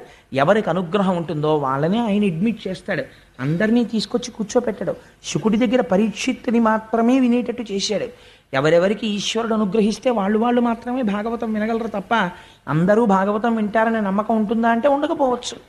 అందుచేత నువ్వు భగవత్ కథాశ్రవణముతో ప్రారంభము చెయ్యి. ఈ సమస్త జగత్తుని సృష్టించిన వాడు ఆయనే. ఒక మాట చెప్తాడు చిట్ట చివర, ఒకానొక స్థితిలో ఈ అయోమయం ఎవరి వరకు వెళ్ళిందో తెలుసా? నాభికమలంలోంచి చతుర్ముఖ బ్రహ్మగారు పుట్టారు. అప్పటికి సృష్టి లేదు, లోకములన్నీ నీటితో నిండిపోయి ఉన్నాయి. ఈ నీటితో నిండిపోయి ఉన్నటువంటి లోకముల యందు తాను ఏమి సృష్టి చెయ్యాలో ఆయనకి ఏం అర్థం కాలేదు. చుట్టూ చూశాడు, అసలు నేనన్నవాడిని ఒకడిని వచ్చాను కదా, కాబట్టి నన్ను కన్నవాడన్నవాడు వాడు ఉండాలి కదా, వాడు ఏడి అని చూశాడు. చుట్టూ ఏమీ లేదు, నీళ్లున్నాయి, జలప్రళయం అయిపోయింది. కంగారు పడ్డాడు, ఏమిటి చెయ్యాలి సృష్టి? నేను ఏదో సృష్టి చెయ్యాలనిపించింది ఇచ్చిన పదవిని బట్టి. అంటే ప్రేరణ ఎక్కడి నుంచి వచ్చింది? ఈశ్వరుల్లోంచి వస్తోంది. ఏమిటి సృష్టి చేస్తాను, ఎలా సృష్టి చేస్తాను అని ఆలోచిస్తున్నాడు. ఒక మాట వినపడింది పైనుంచి, ఎక్కడి నుంచి వినపడిందో తెలియదు. తప తప అంది. తపించు తపించు అంది. తపించాడు. తపించడం అంటే ఏమిటి? ధ్యానమగ్నుడై ఈ మాట ఎవరిది వినపడిందో వారి దర్శనమునపేక్షించాడు. అలా తపించగా తపించగా శ్రీమన్నారాయణ దర్శనమైంది. దర్శనమై నువ్వు ఇలా సృష్టి చెయ్యి అని వేదములనిచ్చి బ్రహ్మగారికి ఆదేశం ఇచ్చాడు. అప్పుడు చతుర్ముఖ బ్రహ్మగారు సృష్టి చేయడం ప్రారంభం చేశాడు. ఈ చతుర్ముఖ బ్రహ్మగారు సృష్టి చేయడం ప్రారంభించడంలో ఒక గమ్మత్తైనటువంటి ప్రక్రియ జరిగింది. అంటే నేను స్కందంలో వచ్చేటటువంటి ఆఖ్యానములను కాస్త కలుపుకోవడానికి అవకాశం ఉండే రీతిలో ఆ కథాభాగాన్ని కొద్దిగా మలుపు తిప్పుకుంటున్నాను. దాన్ని మీరు కొద్దిగా గమనించండి. అంటే ఎవరైనా ఇంటికి వెళ్ళి గ్రంథపఠనం చేసే అలవాటు ఉన్న వాళ్ళు ఉంటే వాళ్ళకి తెలియడం కోసం అని చెప్తున్నాను. అంటే 45 రోజుల్లో నిజంగా భాగవతంలో కనీసం ప్రధాన విషయాలు పూర్తి చేయాలన్నా దానికి ఏదో ఒక దారి వెతకాలి కదా మరి. అందుచేత అలా బ్రహ్మగారు సృష్టి చేయడంలో ఆ బ్రహ్మము నుండి సృష్టి వెలువడింది. రకరకములైనటువంటి సృష్టి చేశాడు ఆయన. సృష్టి చేయడంలో కూడా ఒక గమ్మత్తు జరిగిందండి. ఆయన మొట్టమొదట సనక, సనందన, సనత్కుమార మొదలైనటువంటి వాళ్ళని సృష్టించాడు. ఆ నలుగురిని సృష్టించి మీరు సృష్టిని వృద్ధి చెయ్యండి, మీరు బిడ్డల్ని కనండి అన్నాడు. అంటే వాళ్ళు అన్నారు, మేము ప్రవృత్తి మార్గంలో వెళ్ళము, మాకు అక్కర్లేదు, మేం చెయ్యం సృష్టి, మాకు శ్రీహరి పాదములను చేరిపోతాం, నువ్వు మమ్మల్ని అనవసరంగా మళ్ళీ ఇలా సృష్టించావు కాబట్టి మళ్ళీ మేము వెళ్ళిపోతామని వాళ్ళు జ్ఞానులై ఎప్పుడు 5 ఏళ్ల వయస్సులో ఉంటారు. అంటే కాలమునకు లొంగరు వాళ్ళు. 5 ఏళ్ల వయస్సులో చిన్నపిల్లల్లా బట్టలు విప్పుకుని ఎప్పుడు ధ్యానం చేస్తూ వాళ్ళు శ్రీహరి వైపుకు వెళ్ళిపోయారు. ఆయనకి కోపం వచ్చింది. బ్రహ్మగారికి కోపం వచ్చి భృకుటి ముడివేశాడు. ఇలాగా ఒక విచిత్రం జరిగింది. నీలలోహితుడన్న పేరు కలిగిన రుద్రుడు పుట్టాడు అందులోంచి, ఆ బ్రహ్మములోంచి పుట్టి కింద పడ్డాడు. కింద పడివాడు ఏడుపు మొదలెట్టాడు. ఏడుస్తుంటే ఆయన అన్నాడు, ఏడవకు ఏడవకు అన్నాడు. ఎందుకు ఏడవకు ఏడవకు, నేను ఎక్కడ ఉండాలి, ఏం చెయ్యాలన్నాడు ఆయన. నేను చెప్తాను ఏడవకు అన్నాడు. నువ్వు పుడుతూనే ఏడిచావు కాబట్టి నిన్ను రుద్రుడు అంటారు అన్నాడు. సృష్టి ఎంత గమ్మత్తుగా వచ్చిందో చూడండి. అంటే సంకల్పము చేత సృష్టి ప్రారంభమైంది. ముందు ఎక్కడ అంటే సంకల్పములోంచి రావడం ప్రారంభమైంది. దానికి ఆ మిథున సృష్టి అంటారు. ఇప్పుడున్నటువంటి సృష్టి మిథున సృష్టి. అంటే స్త్రీ పురుష మైథునం చేత సృష్టి జరుగుతూ ఉంటుంది. లేదా జీవరాశులలో స్త్రీ పురుష మైథునం చేత సృష్టి. అది కాదు, అది సంకల్ప సృష్టి. కేవల ఈశ్వర సంకల్పముతో సృష్టి జరుగుతుంది. అప్పుడు ఆయన కింద పడ్డాడు. కింద పడితే ఆయనకో 8 భార్యల్ని 8 రూపాలని ఇచ్చి నువ్వు అలా ఉండు, సృష్టి చేయి అన్నాడు. అంటే ఆయన కొన్ని గణములను సృష్టించాడు. వాళ్ళు ఉన్న వాళ్ళని తినేయడం మొదలెట్టారు. మళ్ళీ పిలిచి అన్నాడు, నువ్వేం చెయ్యకో, తపస్సు చేసుకుంటూ కూర్చో చాలన్నాడు. అంటే ఆయన తపస్సు చేసుకుంటూ కూర్చున్నాడు. ఆ తర్వాత వీళ్ళు ఇలా వెళ్ళిపోయారనుకుని ఆలోచన మొదలుపెట్టాడు. ఇలా కూర్చుని ఆలోచిస్తుంటే ఠంగున ఆయనలోంచి శ్రీమన్నారాయణుడు వచ్చి పడ్డాడు. అలాగే ఆయన శరీరంలోంచి రకరకాల భాగాలలోంచి రకరకాల మహర్షులు బయటకు వచ్చారు. బ్రహ్మగారి ఒడిలోంచి నారద మహర్షి బయటకు వచ్చారు. ఆయన వీపులోంచి అధర్మం వచ్చింది, అధర్మంలోంచి మృత్యు వచ్చింది. ఆయన ముందు భాగంలోంచి ధర్మం వచ్చింది. ఇవన్నీ ఈశ్వరుడు అంటే విరాట్ పురుషుడై ఉంటాడు. సృష్టి చెయ్యాలన్న సంకల్పంలో ముందు వచ్చింది. అప్పుడు ఆయన అనుకున్నాడు, ఇలా కాదు, ఇలా నేను సంకల్ప వికల్పాలు చేస్తూ ఎంత సృష్టి చేస్తాను, ఇలా కాదు అని ఒక ఆలోచన. మీకు నేను ఒక విషయం, నేను మా దొరగారితో ఇవాళ కారులో వస్తూ అన్నా, ఇది నేను వేరికి మీకు చెప్పను దొరగారు అని, కానీ నేను ఎందుకో మళ్ళీ చెప్పాలని అనిపిస్తోంది కాబట్టి చెప్పేస్తున్నాను. దీన్ని మీరు మరో రకంగా భావించకండి. దాని లోపల ఉండే అంతరార్థం చాలా విశేషంగా ఉంటుంది. అంటే ఒక్కొక్కసారి సృష్టి చేసేవారి యందు కూడా మోహము కలుగుతుంది. బ్రహ్మగారు ఒక స్త్రీని సృష్టించాడు. సృష్టించి ఆ స్త్రీ యందు మోహమును పొందాడు. పొందితే ఋషులు చెప్పారు, అదేమిటి నువ్వు సృష్టించిన స్త్రీ యందు నీకు మోహం ఏమిటన్నారు. వెంటనే ఆయన అన్నాడు, ఇది సృష్టికి ఉండేటటువంటి లక్షణము. కాబట్టి ఏ శరీరముతో అలా మోహం పొందానో దాన్ని నేను వదిలిపెట్టేస్తున్నాను ఆ శరీరాన్ని అన్నాడు. అని ఆ శరీరం వదిలేడు. వదిలితే అది ఏమవ్వాలి? ఆ శరీరం అది పొగమంచు అయింది. అదే పొగమంచు మనకి రోజు కళ్ళకి అడ్డంగా వస్తుంది చూసారా. అందుకే అది ఎదుటగా ఉన్నటువంటి విషయాన్ని కనపడనివ్వదు. కళ్ళు మూసుకుపోయాయిరా అంటారు. పొగమంచు అపకారమే తప్ప ఉపకారం చేయదు. రైలుకి సిగ్నల్ కూడా కనపడదు. ఆ బ్రహ్మము విడిచిపెట్టినటువంటి శరీరమే పొగమంచుగా మారింది. తర్వాత మైథున సృష్టి చెయ్యాలి అనుకున్నాడు ఆయన. అనుకుని తన శరీరంలోంచే రెండింటిని సృష్టించాడు. ఒకటి స్త్రీ, ఒకటి పురుషుడు. ఇంక సమస్య లేదురా అన్నాడు. ఇక సమస్య లేదు, ఎందుకంటే వీళ్ళ యందు వ్యామోహమును ఏర్పాటు చేస్తాను. ఇప్పుడు ధర్మబద్ధమై ప్రజా సృష్టి జరుగుతుందన్నాడు. అలా మొట్టమొదట సృష్టించిన వాళ్ళల్లో మొట్టమొదట పుట్టినవాడు స్వయంభువ మనువు. ఆయన భార్య పేరు శతరూప. వీళ్ళిద్దరూ పుట్టారు. పుట్టిన తర్వాత బ్రహ్మగారు అన్నారు, కొడుకు తండ్రిని సంతోష పెట్టాలి, నువ్వు సృష్టి చేయి అన్నారు. అంటే ఆయన 5 బిడ్డల్ని కన్నాడు. కానీ వచ్చి నాన్నగారు నేను 5 బిడ్డల్ని కన్నాను అన్నాడు. ఎవరు వాళ్ళు అని అడిగాడు. అడిగితే ఒకడి పేరు ప్రియవ్రతుడు, ఒకడి పేరు ఉత్తానపాదుడు, ఒక ఆవిడ పేరు అకూతి, ఒక ఆవిడ పేరు ప్రసూతి, ఒక ఆవిడ పేరు దేవహూతి అని 3 స్త్రీలు 2 మగపిల్లలు, 5 పిల్లల్ని కన్నానన్నాడు. ఇప్పుడు ఏం చెయ్యను అన్నాడు. శ్రీహరిని సంకీర్తనం చేస్తూ యజ్ఞయాగాది క్రతువులు చేస్తూ సమస్త ప్రాణులను రక్షిస్తూ పరిపాలన చేయి అన్నాడు. ఆయన అన్నాడు, అలా పరిపాలించడానికి నాన్నగారు భూమి ఎక్కడుందండి అన్నాడు. అదేమిట్రా భూమి ఏమైపోయింది అన్నాడు. మీరు సృష్టి తామర తంపరగా ఎలా పెంచాలా అని ఆలోచన చేస్తూ ఉన్న సమయంలో ఈ భూమి ప్రళయంలో వచ్చినటువంటి సముద్ర జలములలో పడిపోయి రసాతలానికి వెళ్ళిపోయింది, పాతాళలోకానికి. ఇప్పుడు ఆ భూమిని పైకి తీసుకొస్తే ప్రాణులన్నీ భూమి మీదకి చేరుతాయి. అప్పుడు ఇంకా సృష్టి జరిగి ఇంకా ప్రాణులు వచ్చి అప్పుడు దీన్ని పరిపాలించడానికి ఆనుకూల్యత ఏర్పడుతుంది. ఇప్పుడు ఆ భూగోళాన్ని పైకెత్తండి అన్నాడు. అమ్మగారు ఆలోచించాడు, ఇదేంటి ఇలా ఎలా ఎత్తుతానరా, ఇలా ఎలా కుదురుతుంది, ఈ భూమిని ఇప్పుడు రసాతలం నుంచి పైకి ఎవరు తీసుకొస్తారు అని ఆలోచిస్తున్నాడు. ఇక్కడ వరకు విన్నారు కదండి. ఇప్పుడు ఒక విషయం వినండి.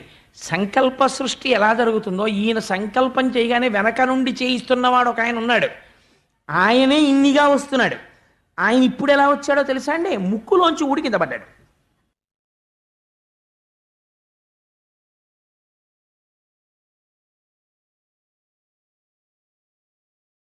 యథార్థమైనటువంటి విషయం. ఇవన్నీ మీకు చిత్రంగా ఉన్నట్లుగా అనిపిస్తాయి, కానీ పరమ యథార్థములు.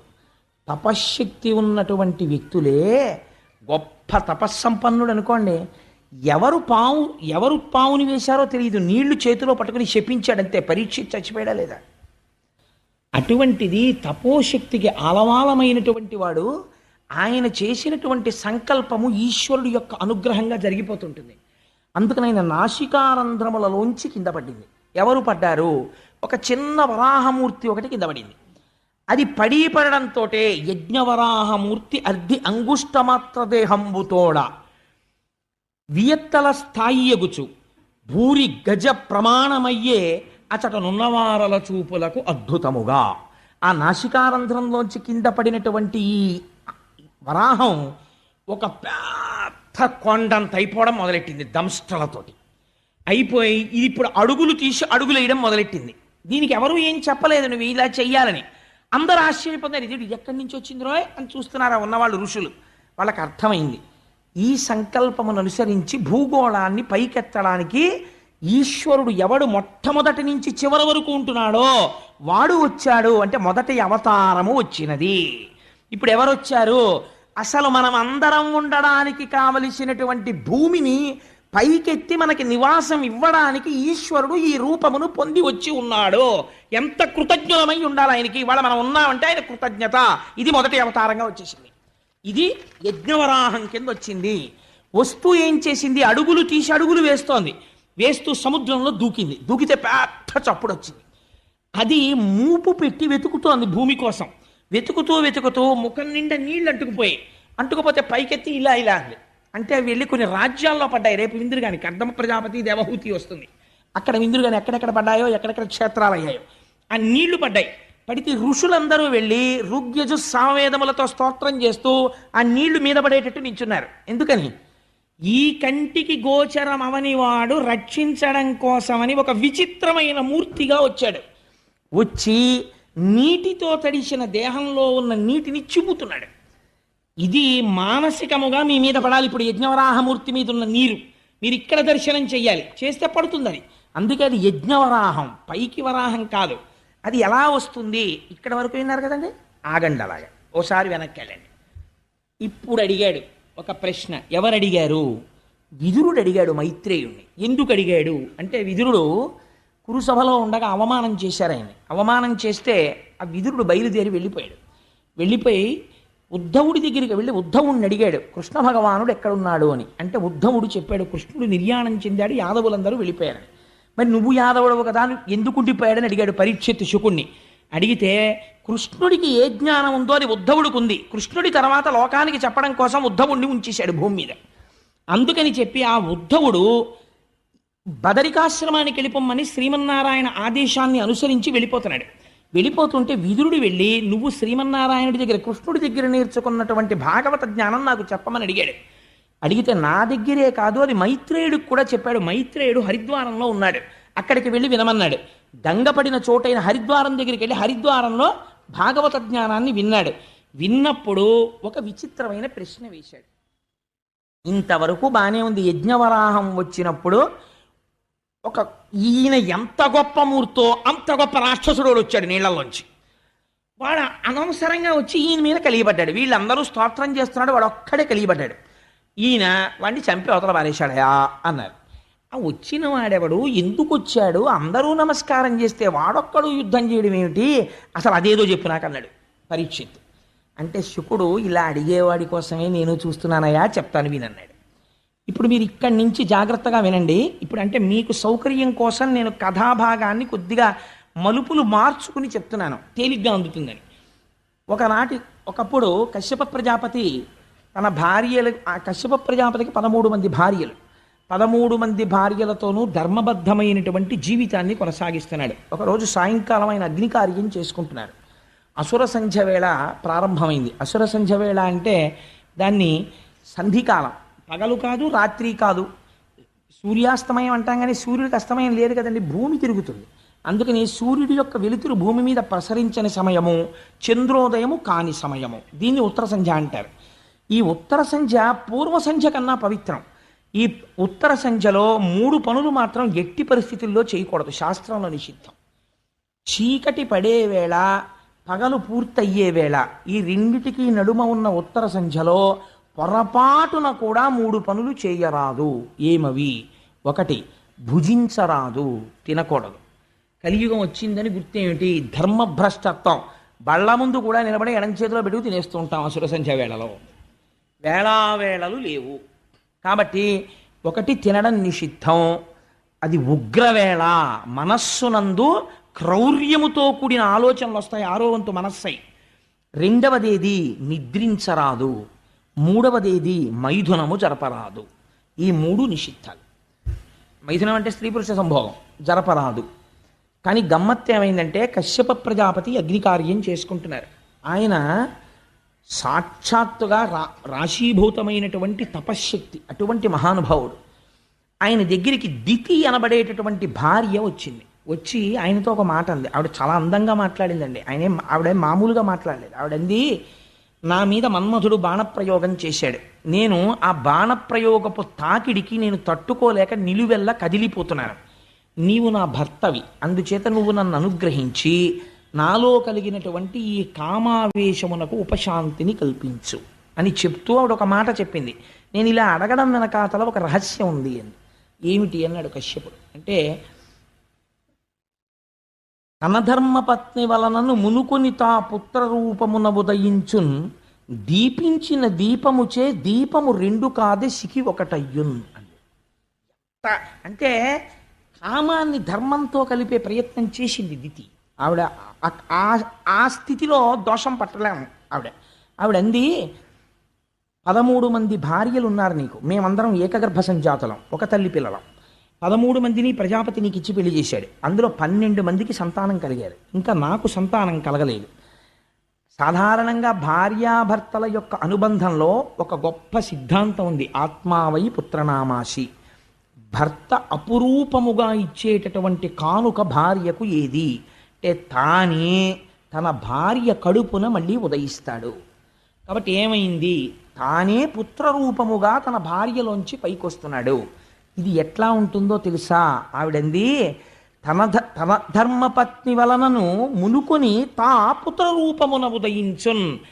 పురుషుడు తన ధర్మపత్నితో సమాగమం చేసి తానే కొడుకుగా పైకి రావాలి, అది ధర్మం. ధర్మపత్ని విషయంలో ఇది దీపించిన దీపముచే దీపము రెండు కాదే సికి ఒకటయ్యున్. ఒక దీపాన్ని పట్టుకెళ్ళి ఇంకో దీపాన్ని వెలిగిస్తాం, 2 జ్యోతులు వెలుగుతున్నట్టు కనపడుతుంది, కానీ ఒత్తుల యొక్క పొడుగు పొట్టి ఉండొచ్చు. ప్రమిద ఒకటి ఎర్రగా ఉండొచ్చు, ఒకటి నల్లగా ఉండొచ్చు. నూనె ఒక దాంట్లో ఎక్కువ ఉండొచ్చు, తక్కువ ఉండొచ్చు. కానీ సమాన ధర్మం ఉన్నది మాత్రం ఒకటి ఉంది. ఏది? శిఖి. ఆ దీపం చివర వెలుగుతున్న జ్యోతి మాత్రం ఒకటే. దానిది అదే జ్యోతి, దీనిది ఇదే జ్యోతి. ఈ జ్యోతికి ఆ జ్యోతికి తేడా లేదు. కాబట్టి తండ్రికి కుమారుడికి భేదం లేదు. తండ్రికి కుమారుడికి భేదం లేకపోయినా రెండుగా కనపడేటట్టు చేయగలిగిన శక్తి ప్రపంచంలో ధర్మపత్ని ఒక్కతే. ఆవిడ మాత్రమే అధికారమును పొంది ఉంటుంది. తన భర్తని కొడుకుగా ప్రపంచమునందు నడిచేటట్టు చేయగలదు, ఆయన తేజస్సుని తాను గ్రహించి. కాబట్టి నేను నీ తేజస్సుని నా యందు ప్రవేశపెట్టమని అడుగుతున్నాను. ధర్మమునకు లోపం ఎక్కడుంది?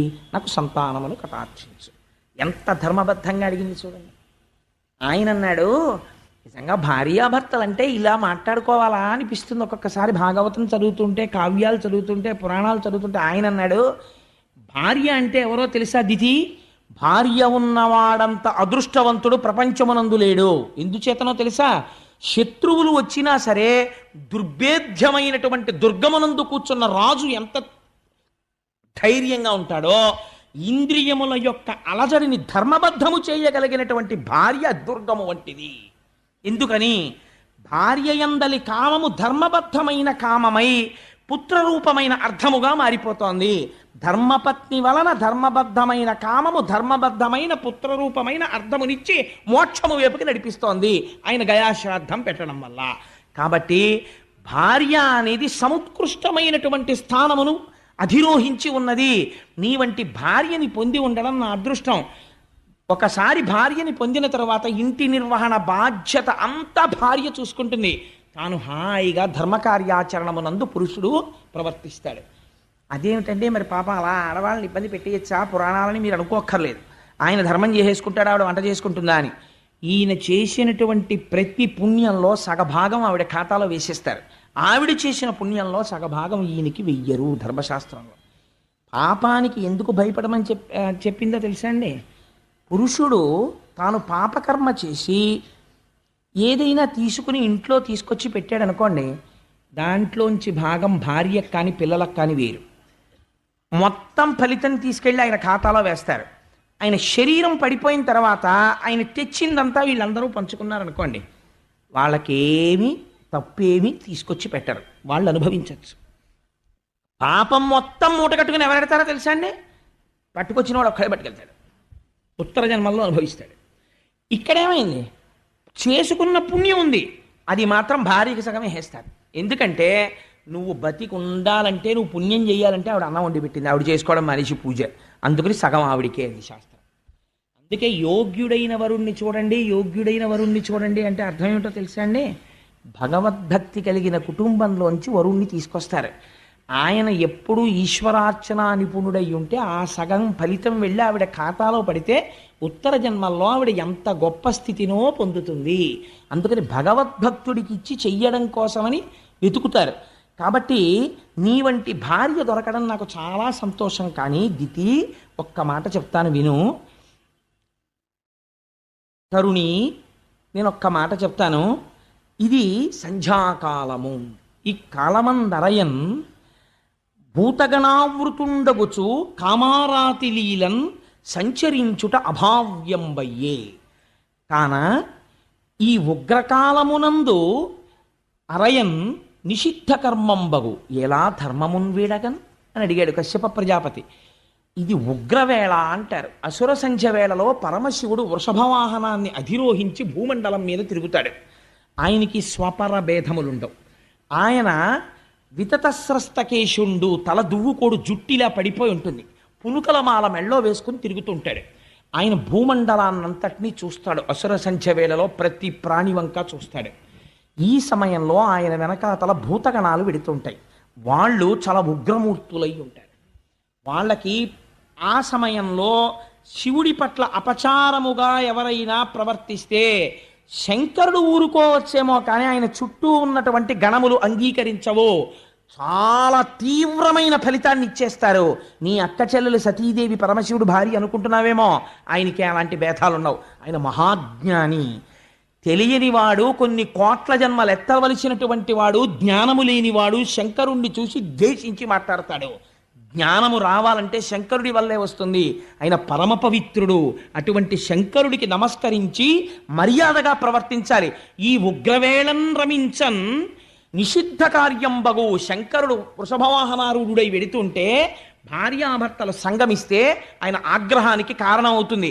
అందుచేత ఈ కాలమందరయన్ మంచిది కాదు. అందుచేత కొంతసేపు తాళు, తరుణీ ఒక్క ముహూర్తముండు, ఒక్క ముహూర్త కాలం వేచి ఉండు, నీకు కలిగినటువంటి కోరికని భర్తగా నేను తీరుస్తాను అన్నాడు.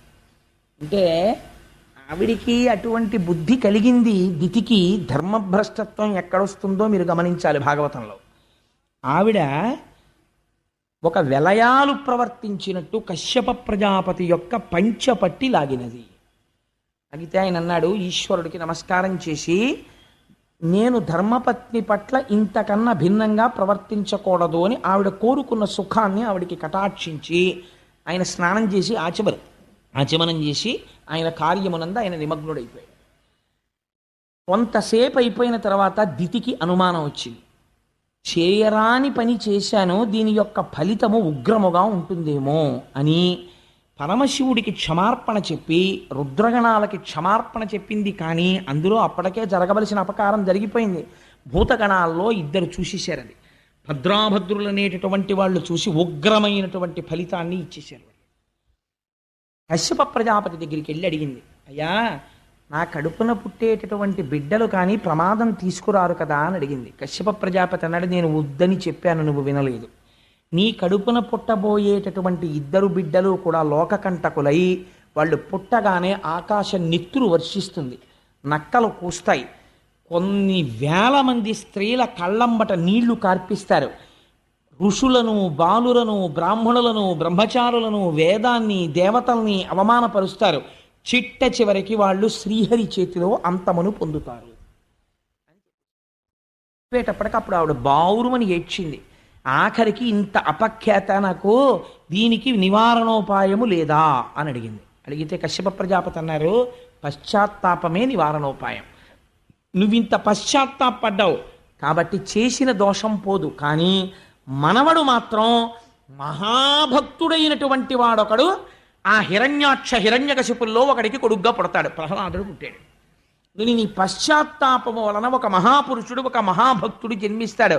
భాగవతం కాలస్వరూపం ఎలా ఉంటుందో, ప్రమాదాలు ఎక్కడి నుంచి వస్తాయో బోధ చేస్తుంది. ఒక కాలము సాత్వికంగా ఉంటుంది, ఒక కాలము ఉగ్రముగా ఉంటుంది. కాలమును బట్టి వ్యవహరించాలి తప్ప చిత్తము వచ్చినట్లు ప్రవర్తించకూడదు. ఉగ్రవేళ, అసుర సంధ్య వేళలో సాయంకాలం వేళ ఒక్క ఈశ్వరనామమే వినాలి. అందుకే అసుర సంధ్య వేళలో పురాణ ప్రవచనం పెట్టడానికి కారణం అదే.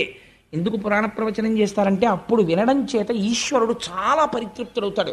షహబాష్, వీళ్ళందరూ చూడండి రా భగవంతుడి కథ ఎలా వింటున్నారో అని విశేషంగా కోరికలు తీరుస్తాడు.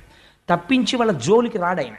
అందుకని ఆ అసుర సంధ్య వేళలో చేసినటువంటి దుష్కృత్యము వలన నీ వంశములో మనవడు అటువంటి వాడు పుడతాడు, కానీ కొడుకులు మాత్రం దుర్మార్గులు పుట్టి శ్రీహరి చేతిలో మరణిస్తారు అని చెప్పి. ఆవిడేం చేసిందో తెలుసా అండి? దితి ఆవిడ మహాపతివ్రత. అసలు పిల్లల్ని కండం మానేసింది, కడుపులో ఉంచేసింది. వాళ్ళు బయటికి వస్తే చంపేస్తారేమోనని 100 సంవత్సరములు గర్భమునందు ఉంచేసింది. ఉంచేస్తే ఆ గర్భము నుంచి తేజస్సు బయలుదేరి అది లోకములను కప్పేస్తోంది. కప్పేస్తుంటే అందరూ వెళ్ళి మళ్ళీ మొరబెట్టుకున్నారు. దితి గర్భములోంచి వస్తున్నటువంటి తేజస్సు లోకములను ఆక్రమిస్తోంది. కాబట్టి ఆవిడ బిడ్డల్ని కనేటట్టు చూడమని కశ్యప ప్రజాపతి అన్నాడు, అది సృష్టి విరుద్ధం, నీ బిడ్డల్ని నువ్వు కనమన్నాడు. అప్పుడు హిరణ్యాక్ష హిరణ్యకశిపులు జన్మించారు. కశ్యప ప్రజాపతే పెట్టారండి ఆ పేర్లు. ఎలాగో వస్తుందిగా ప్రహ్లాదోపాఖ్యానం, అప్పుడు చెప్తాను. హిరణ్యకశిపుడికి హిరణ్యాక్షుడికి వాళ్ళిద్దరి పేర్లు ఆయన ఎందుకు అలా పెట్టాడో చెప్తాను. ఆయనకి ముందే తెలుసు వచ్చిన వాళ్ళు ఎలా ఉంటారో, అందుకే హిరణ్య ముందు పెట్టి ఒకడికేమో అక్షి ఒకడికి కశ్యప్ అని హిరణ్య కశిపుడు, ఒకడికి హిరణ్య అక్షుడు. ఒకటి కనపడ్డనల్లా కన్నుబడిందా తీసుకెళ్ళి దాచేస్తాడు. ఒకడికి ఎంతసేపు తానే గొప్పవాడని తన భోగం అనుభవించాలని ఆఖరికి యజ్ఞాలు యాగాలు కూడా తన పేరు మీద చేయించుకుంటాడు. అహంకార మమకారాలే ఇద్దరును. అందుకని ఆ హిరణ్యాక్ష హిరణ్యకశిపులు ఇద్దరు దితి యొక్క గర్భము నుండి జన్మించారు. ఇప్పుడు వీడు పుట్టడంతో దుర్నిమిత్తములన్నీ కనబడ్డాయి. వాడు ఆకాశం అంతెత్తు పెరిగిపోయాడు. ఒక పెద్ద పర్వతం ఎంత ఉంటుందో అంతెత్తు పెరిగిపోయి వాడికి పుట్టినప్పటి నుంచి ఏమిటి కోరికంటే యుద్ధం. నాకు యుద్ధం కావాలి, నాతో యుద్ధం చేసేవాడెవడు, నాతో యుద్ధం చేసేవాడెవడు, నాతో యుద్ధం చేసేవాడెవడని వాడు విశేషమైన కోరికని పెంచుకుంటే ఆయన యుద్ధం కోసం అనేక మంది దగ్గరికి వెళ్ళాడు. చివరికి ఎవరి దగ్గరికి వెళ్ళాడంటే సముద్రం లోపల ఉన్నటువంటి వరుణుడి దగ్గరికి వెళ్ళాడు. వెళ్ళి వరుణుణ్ణి పిలిచాడు. ఏమయ్యా, నువ్వు ఎక్కడో సముద్రంలో ఉంటావు కదా, నా యొక్క భుజముల తీరాలి, అందుకని నువ్వు రా, వచ్చి నాతో యుద్ధం చెయ్యి అన్నాడు. అంటే ఆయన అన్నాడు, నీకోసం వచ్చేవాడు ఒక ఆయన ఉన్నాడు రా, నాతో యుద్ధం ఎందుకు నీకు, నువ్వు అసలు ఎవరి చేతిలో చావాలని నిర్ణయం అయిపోయిందో వాడు వచ్చేసే సమయం అయిపోయింది, నువ్వు ఒక్కసారి ఆ సముద్రం మీదకి వెళ్ళి నీకు కనపడతాడు, ఆయనతో యుద్ధం చేయి చచ్చిపోదు కానీ అన్నాడు. నిర్ణయం అయిపోయిందన్నమాట వరుణుడు ఎలా చెప్పగలిగాడు అంటే దీని వెనకకి మళ్ళీ ఇంకొక ఆఖ్యానం కలుస్తుంది.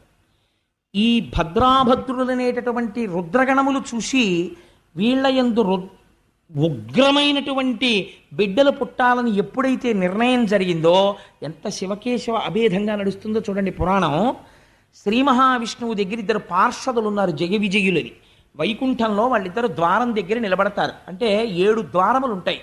7వ ద్వారం దాటితే లోపల ఇంకా స్వామి దర్శనం అవుతుంది. 7వ ద్వారానికి అటు ఇటు నిలబడి ఉంటే సనక సనందనాదులు లోపలికి వెళ్ళారు. వైకుంఠానికి ఉన్న గొప్పతనమేమి అంటే ఒక విషయం చెప్పారు.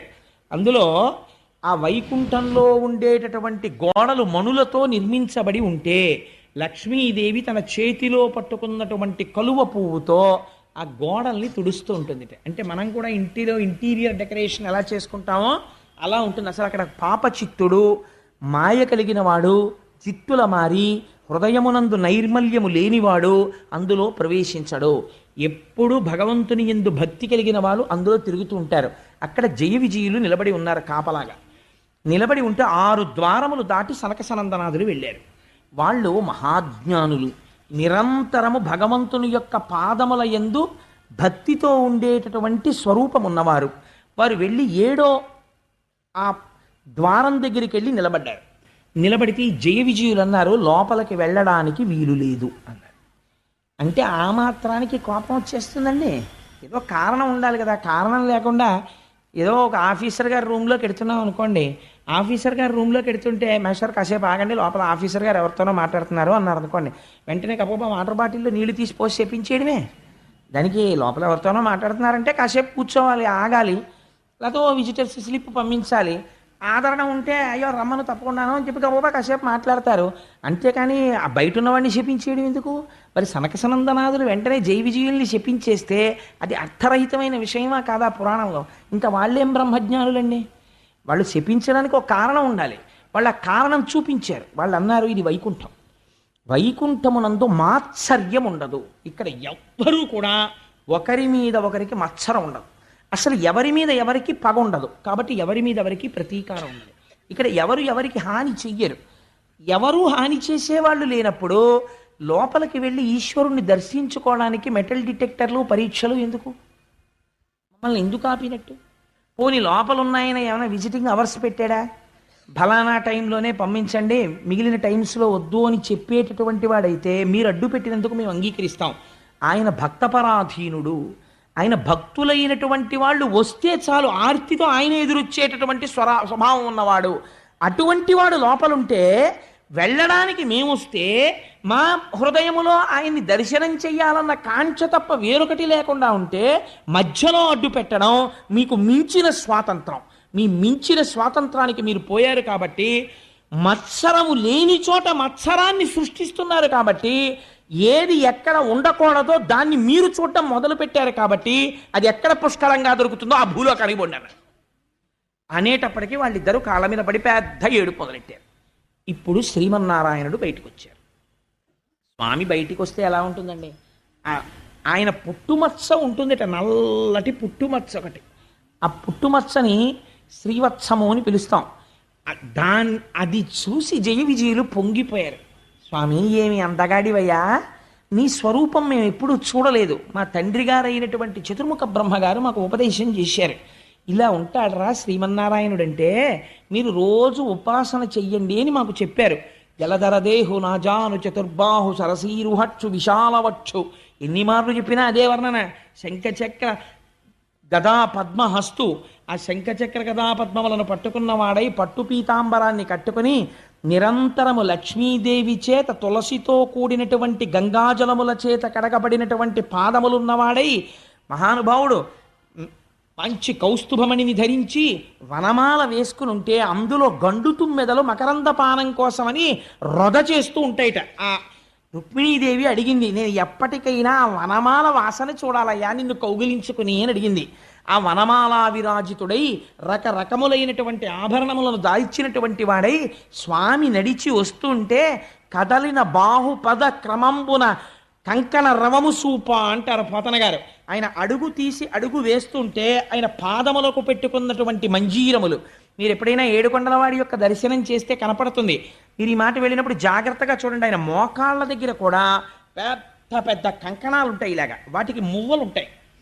ఆ మోకాళ్ళ దగ్గర కంకణాలు, ఇక్కడ పాదములకు మంజీరములు, ఈ కర్ణములకు చెవులకు ఇక్కడి నుంచి ఇక్కడ వరకు కర్ణాభరణములు. ఆ కర్ణాభరణములు పెట్టుకోవడం వల్ల బొగ్గల మీద పడేటటువంటి కాంతులు, విశాలమైనటువంటి లలాటము, దానికి పెట్టుకున్నటువంటి ఆ కస్తూరి తిలకము, ఆ పైన పెట్టుకున్నటువంటి పెద్ద కిరీటము, వెనకాతల వచ్చేటటువంటి సత్వగుణ ప్రధానులైనటువంటి పారిషదులు, వీళ్ళందరితో కలిసి ఒక మెరుపు తీగ ఎలా వస్తుందో అన్నిటికన్నా గొప్పతనం నీలతో యద మధ్యస్థ విద్యుల్లేకే భువాస్వర అని తెల్లటి వస్త్రం కట్టుకుని మెరిసిపోతూ అమ్మవారు అలవోకగా చేతిలో ఒక తామర పువ్వు పట్టుకుని తన చేత్తో శ్రీమన్నారాయణుడి చెయ్యి పట్టుకుని ఆ లక్ష్మీనారాయణులిద్దరూ బయటికి వచ్చి నిలబడ్డారు. ఇలా తిరిగి చూశారు. ఆ చప్పుడికి ఎదురుగుండా కనపడిన వాడు స్వామి లక్ష్మీ సహితుడై పొంగిపోయారంతే ఆ సనకసనందనాథుడు. స్వామి, ఈ మూర్తిని మా నాన్నగారు మాకు ఉపదేశం చేశారు. ఎప్పటి నుంచో మేము మనస్సులో ఈ మూర్తిని ఉపాసన చేస్తున్నాం. మా అదృష్టం పండి ఇంతకాలం తర్వాత నీ యొక్క స్వరూపాన్ని దర్శనం చెయ్యగలిగాం. మా భాగ్యం పండిందయ్యా అని ఆయన పాదాల మీద పడి నమస్కారం చేశారు. నమస్కారం చేసి, నిరంతరము నీ పాదముల యందు ఎటువంటి భక్తి కావాలంటే పుష్పములో చేరేటటువంటి గండు తుమ్మెద ఎలా చేరుతుందో అటువంటి భక్తి మాకు కావాలి అని అడిగితే శ్రీమన్నారాయణుడు అన్నాడు, ఈ స్తోత్రానికి నేను చాలా సంతోషించాను, కానీ ఇక్కడ ఏదో చిన్న గలాటా జరిగినట్టు నాకు అనిపించింది, ఏమైంది అని అడిగాడు. వాళ్ళు అన్నారు, స్వామి మేము తప్పే చేశామో ఒప్పే చేశామో మాకు తెలియదు, కానీ మేము లోపలికి వస్తున్నప్పుడు 7వ ద్వారం దగ్గర ఈ పారిషదులు అడ్డు పెట్టారు. అడ్డు పెడితే మత్సరములు ఉండడానికి అవకాశము లేని వైకుంఠమునందు నీ దర్శనానికి మమ్మల్ని పంపలేదు కనుక, నీవు మాయందు విముఖుడవైన ప్రవర్తనతో ఉన్నావు కనుక నీవు భూలోకములో జన్మించండి అని మేము శపించాం వాళ్ళని.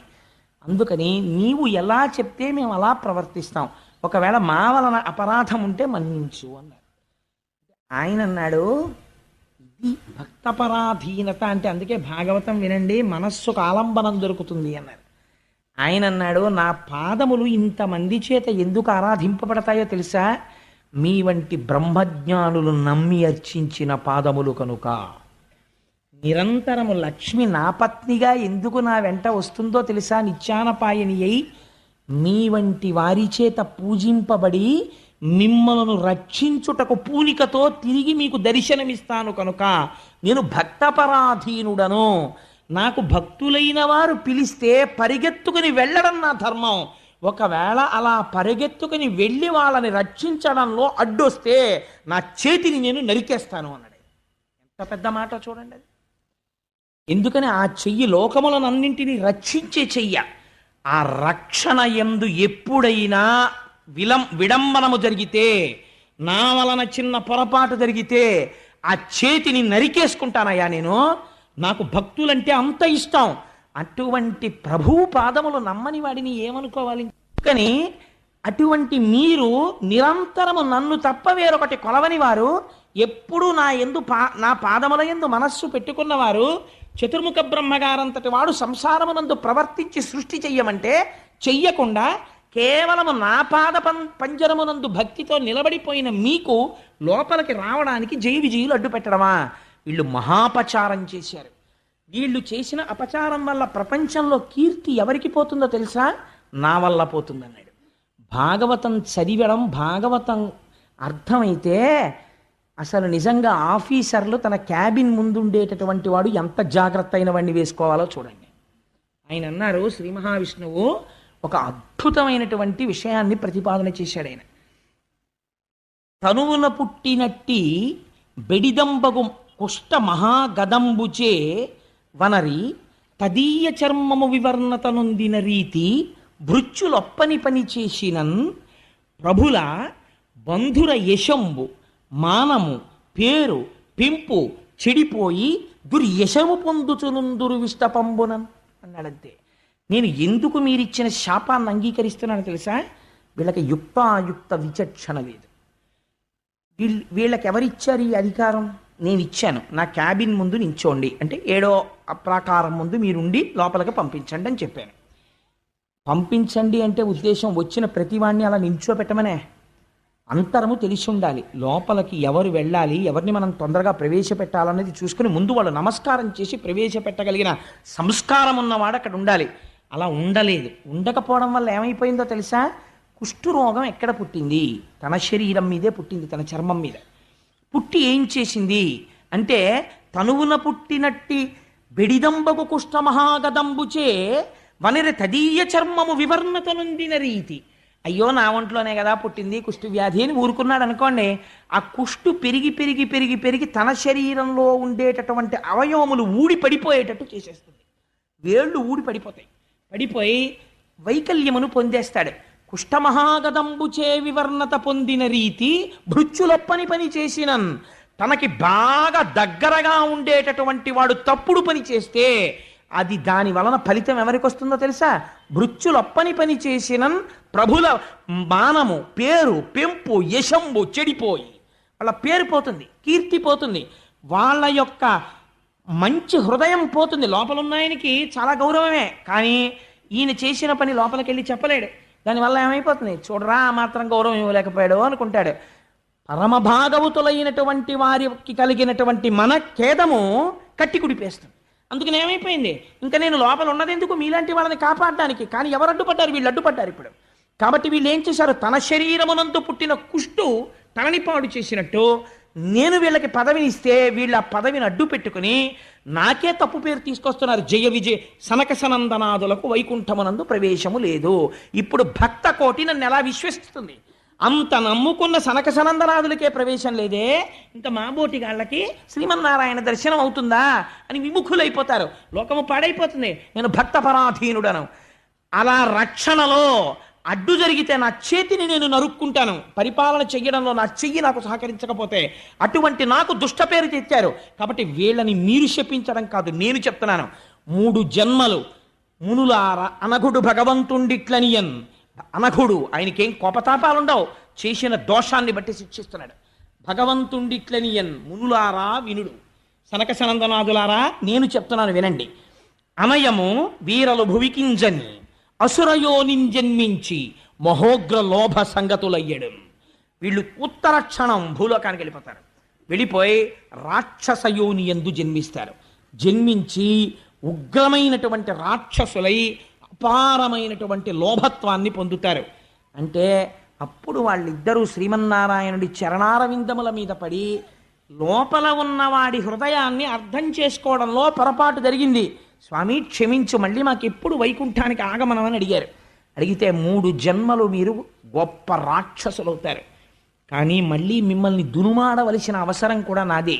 అందుకని నేనే మీకోసమని అవతారాన్ని స్వీకరిస్తాను, స్వీకరించి వచ్చి మిమ్మల్ని నిర్మూలించి మళ్ళీ తెచ్చి నా వాళ్ళగా చేసుకుంటాను, అందులో కూడా రక్షణే మళ్ళీ అని ప్రతిజ్ఞ చేశాడు. ఇప్పుడు అందులో ఒకడైనటువంటి హిరణ్యాక్షుడు ఆ సముద్రంలో పశ్చిమ సముద్రం అడుగున ఉన్నటువంటి వరుణుణ్ణి యుద్ధానికి రమ్మని పిలుస్తున్నాడు. ఈ యజ్ఞవరాహమూర్తి జన్మించినప్పుడు, ఆయన అవతారము వచ్చినప్పుడు ఆ వరుణుడు అన్నాడు, ఇదిగో సముద్ర జలాల మీద ఒక కొత్త భూతం ఒకటి వచ్చింది, నువ్వు దాంతో యుద్ధం చేయి అన్నాడు. అంటే వీడు గబగబా పైకొచ్చాడు. అప్పటికి యజ్ఞవరాహమూర్తి వచ్చారు. సాధారణంగా మనకి యజ్ఞవరాహమూర్తిని ఎక్కడైనా ఫోటో కానీ ఏదైనా చూసినప్పుడు ఒక పంది స్వరూపాన్ని వేసి దాని మూపు మీద 2 కోరల మధ్యలో భూమిని ఎత్తుతున్నట్టుగా వేస్తారు కదండి. కానీ అలాగా ఉండరు పరమాత్మ. యజ్ఞవరాహమూర్తి అంటే ఎవరో తెలుసా అండి?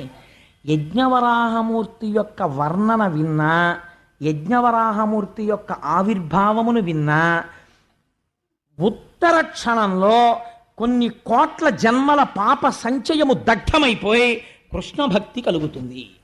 ఎందుచేత విష్ణు సహస్రనామ స్తోత్రంలో ఒక నామం ఉంది, యజ్ఞో యజ్ఞపతిర్యజ్వా యజ్ఞాంగో యజ్ఞవాహన యజ్ఞభృత్యజ్ఞకృత్యజ్ఞీ యజ్ఞభుక్యజ్ఞసాధన యజ్ఞాంతకృత్యజ్ఞగుహ్యం అన్నమన్నాదయేవచ అని. ఆ వచ్చిన వరాహమూర్తి ఎవరో తెలుసా అండి? యజ్ఞస్వరూపము వరాహమై వచ్చినది. అది విచిత్రం. యజ్ఞము దేన్ని ఆధారంగా చేస్తారు? వేదము ఆధారమై ఉంటుంది. ఆ వేదము ఆయన శరీరమైంది. ఇప్పుడు వేదములో చతుర్హోత్రము అనబడేటటువంటి ఒక క్రియాకలాపం చేస్తారు, అదే ఆయన యొక్క 4 కాళ్ళయ్యి. యజ్ఞము చేసేటప్పుడు సృక్కు స్రువము అని 2 పట్టుకుంటారు. మీరు ఎప్పుడైనా చూసుంటారు. సృక్కని ఒక చెక్కతో చేసింది ఉంటుంది, చిన్న మూతి ఉంటుంది దానికి, ఆ నేతిలో ముంచి ఇలా వేస్తూ ఉంటారు. ఆ సృక్కు స్రువం అని ఉంటుంది. పూర్ణాహుతి చేసేటప్పుడు ఆ స్రువం మీద పెట్టి సృక్కుతో పట్టుకుని వదిలిపెట్టేస్తారు మూటని. ఆ సృక్కు స్రువము ఈ 2 కూడా స్వామివారి యొక్క 2 దంష్ట్రలయ్యాయి. అందులో యజ్ఞం చేసేటప్పుడు బ్రహ్మస్థానమునందు పెట్టేటటువంటి పాత్ర ఆయన యొక్క నాసిక అయింది. అలాగే సోమరసాన్ని తీసుకొచ్చి పాత్రలో పెట్టేటటువంటి స్థానము ఆయన యొక్క చెవి రంధ్రమైంది, కర్ణరంధ్రమైంది. హవిస్సుని వేయడం కోసం అని చెప్పి హవిస్సు పెట్టేటటువంటి పాత్ర ఉంటుంది. అంటే చెరువు అంటారు, ఓ పిండి ముద్ద లాంటిది ఒకటి వండుతారు. అది పూర్తిగా వాడకూడదు, యజ్ఞంలో కొంత ఉంచాలి, ఇంకా ఆ పాత్రలో మిగలాలి. ఆ చెరువు వండుతారు, పిండి ముద్ద లాంటిది. ఆ పిండి ముద్ద లాంటి దాన్ని ఉంచేటటువంటి పాత్ర ఉంటుంది, దాన్ని ఇడ అని పిలుస్తారు. ఆ ఇడ యజ్ఞవరాహము యొక్క ఉదర భాగమైనది. ఆయనకి ఆ యజ్ఞములో వాడేటటువంటి కొన్ని మంత్రములు ఆయన కంఠసీమగా మారినవి. యజ్ఞము చేసేటప్పుడు పైకి వచ్చేటటువంటి అగ్నిహోత్రము స్వాహాకారంతో అగ్నిహోత్రంలో వేస్తుంటే ఆ అగ్నిహోత్రము ద్వారా దేవతలు పుచ్చుకుంటుంటారు. ఆ అగ్నిహోత్రమే ఆయన నోటి నమలుడుగా మారినది. ఇలా నవ్వులుతున్నాడు ఆయన. ఇలాంటి స్వరూపంతో యజ్ఞము యొక్క స్వరూపము వరాహ స్వరూపమును పొందినది. వరాహం అంటే ఏమిటో తెలుసా అండి? పరమోత్కృష్టమైన రోజు. ఏ రోజు నీ జీవితంలో ఈ యజ్ఞవరాహం విన్నావో అదే నీ జీవన యాత్రలో కొన్ని కోట్ల జన్మలలో పరమోత్కృష్టమైన రోజు. అది యజ్ఞవరాహమూర్తి యొక్క ఆవిర్భావ దినము. కాబట్టి ఇటువంటి స్వరూపంతో ఆయన దర్శనమిచ్చాడు. దర్శనమిచ్చి పెద్ద హుంకారం చేశాడు. ఆ హుంకారం విని ఋషులు ఒక్కసారి ఆశ్చర్యపోయారు. ఎక్కడిది ఈ హుంకారం అనుకున్నారు. స్వామి వంక చూశారు. గుర్ర్ గుర్ర్ గుర్ర్ అని శబ్దం చేస్తున్నాడు. అలాగే వర్ణించారు వ్యాసుల వారు. పెద్ద శబ్దం చేస్తూ అడుగులు తీసి అడుగులు వేస్తూ నడుస్తోంది ఆ యజ్ఞవరాహం. ఇప్పుడు ఆయన్ని స్తోత్రం చెయ్యాలి. ఎక్కడి నుంచి స్తోత్రం చేస్తారు? అందుకని ఋగ్వేదంలోంచి, యజుర్వేదంలోంచి, సామవేదంలోంచి ఋషులందరూ నిలబడి సూక్తములను వల్లిస్తున్నారు. వల్లిస్తూ ఆ యజ్ఞవరాహానికి నమస్కారం చేస్తున్నారు. ఆ యజ్ఞవరాహం అడుగులు తీసి అడుగులు వేస్తూ సముద్రంలోకి ప్రవేశించి తన నాసికతోటి, తన ఆ మూపుతోటి కెలుకుతోంది. దేనికి? పృథివికి వాసన ఉంటుంది. అందుకని వాసన బట్టి పట్టుకుందాం భూమి ఎక్కడ పడిపోయిందోనని ఆ నీటిలో వెతుకుతోంది. వెతుకుతున్నప్పుడు ఆ మూపురానికి తగలటం లేదు, భూమి నీటితో నిండిపోతోంది ముఖమంతాను. ఒక్కసారి పైకెత్తి ఆ నెయ్యి, యజ్ఞంలో వాడే నెయ్యి ఆయన కన్ను ఒక్కసారి ఆ కనురెప్పలు పైకెత్తి చిట్లించి ఇటు అటు గుర్రుమంటూ మెడ విప్పుతోంది, మెడ విసురుతోంది. విసిరినప్పుడు ఆ జూల్లోంచి నీళ్లు లేచి పడుతున్నాయి. మహర్షులు, చతుర్ముఖ బ్రహ్మ అందరూ వెళ్ళి దాని కింద తలబెట్టారు, ఆయన మించి పడినటువంటి నీటి కోసమని. ఈ కంటితో చూడరాని పరమాత్మ యజ్ఞవరాహంగా వచ్చారు ఇవాళ. ఆ నీటితో తడుస్తున్నారు. ఆయన వెతికి వెతికి వెతికి వెతికి భూమిని పట్టుకున్నారు. పట్టుకుని దాన్ని మూపు మీదకి ఎత్తుకుని ఆ రెండు దంష్టల మధ్యలో ఇరికించి దాన్ని పైకెత్తారు. పైకెత్తి ఇలా చూపించారు. చూపించేటప్పటికి ఋషులందరూ స్తోత్రం చేశారు. ఇప్పుడు మహానుభావుడు స్వయంభవ మనువు తన భార్యతో కలిసి స్తోత్రం చేశాడు. ఏమి గొప్పతనమయ్యా మహానుభావా, ఈ ప్రజలు ప్రాణులు నిలబడడానికి భూమి లేదు, రసాతలంలో పడిపోయిందంటే యజ్ఞవరాహమూర్తి వయ్యొచ్చి భూమండలాన్ని పైకెత్తావు, పైకెత్తి తీసుకొచ్చావు. ఇప్పుడు దీన్ని నిలబెట్టాలి. ఎలా నిలబడుతుంది ఇప్పుడు ఇది? దీనికి ఆధార శక్తినిచ్చాడు. నిలబడ్డానికి నీటిలో ఆధార శక్తినిచ్చి మూపురం మీద ఇలా ఉంచి కింద పెట్టాడు. కింద పెట్టి మూపురాన్ని పైకెత్తి నిలబడ్డాడు. ఇలా భూమండలాన్ని గోళ రూపంలో పైకెత్తితేట పొడమి తల్లి పొంగిపోయిందిట భూదేవి. ఆహా, ఏమి అదృష్టం, నా అదృష్టం, నా స్వామిని తన మూపురంతో పైకెత్తాడని గాఢంగా ఆలింగనం చేసుకుందిట. తత్ఫలితమే నరకాసురుడు జన్మించాడు. అది ఎందుకు అలా పుట్టాడో, ఎందుకు భూదేవి సత్యభామగా వచ్చిందో అక్కడ చెప్తాను ఆ విశేషాలు. దశమస్కంధం దాటుతున్నప్పుడు చెప్తాను, ఇప్పుడు చెప్పడం కుదరదు. అందుకని ఆ యజ్ఞవరాహమూర్తి రూపంలో పైకెత్తాడు. పైకెత్తి ఆ భూమిని ఆ ఆధార శక్తినిచ్చి నిలబెడితే వీళ్ళందరూ స్తోత్రం చేసి, అయ్యా ఈ కంటికి కనపడనటువంటి వాడివి, జన్మనెత్తవలసిన అవసరం లేని వాడివి, ఒక స్వరూపమును పొందవలసిన రూపము లేని వాడివి, చతుర్ముఖ బ్రహ్మనంతటి వాడిని తపించని సృష్టి చేయించిన వాడివి, ఇవాళ మైథున సృష్టి కొనసాగి ప్రాణులు నిలబడ్డానికి ఆధారభూతమైన భూమిని పైకి తీసుకొచ్చి నిలబెట్టి మహోపకారం మొట్టమొదట చేశావు.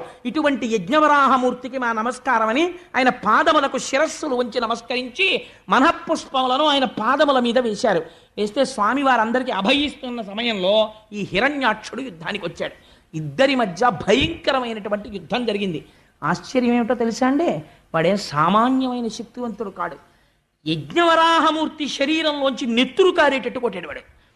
ఒక స్థితిలో ఎంత చిత్రం జరిగిందంటే, హిరణ్యాక్షుడు ప్రయోగించినటువంటి గదా ప్రహారమునకు స్వామి చేతిలో గద జారి కింద పడిపోయింది. పడిపోతే వాడన్నాడు, నేను కొట్టను, గద తీసుకో, గద లేని వాడిని కొట్టనన్నాడు. ధర్మానికి ఆశ్చర్యపోయారు స్వామి, ఎంత ధర్మాత్ముడివిరా ఈ ఒక్క విషయంలో అనుకుని వెంటనే సుదర్శన చక్రాన్ని స్మరించారు. స్వామికి అదో సంతోషం, తన పార్షదులేగా జై విజయులు, ఇప్పుడు వీడికి ఇంత శక్తి వచ్చిందో, అబ్బో బాగా చేస్తున్నాడు యుద్ధం అని చెప్పి తాతగారు చూడండి ఉట్టినే పిల్లాడితో ఇలా కుస్తీ పడతాడు, అలా కుస్తీ పడుతున్నాడు. చతుర్ముఖ బ్రహ్మగారు అన్నారు, స్వామి నీ వినోదం చాలు, మాకు భయం వేస్తోంది, వాడు నిన్ను అలా గదతో కొడుతుంటే మేము చూడలేకపోతున్నాం, వాడిని సంహరించి ఉద్ధరించు అన్నారు. ఒక అవతారం, వాడికి ఒక శాపం విమోచనం అయిపోతుంది. అలా ఎంతసేపు వాడిని ఇబ్బంది పెడతావు, కొట్టేసేయి స్వామి, వాడి తలకాయ తీసేయమన్నారు. అప్పుడు సుదర్శన చక్రాన్ని ప్రయోగిస్తే ఒక పెద్ద గదని ప్రయోగించాడు వాడు.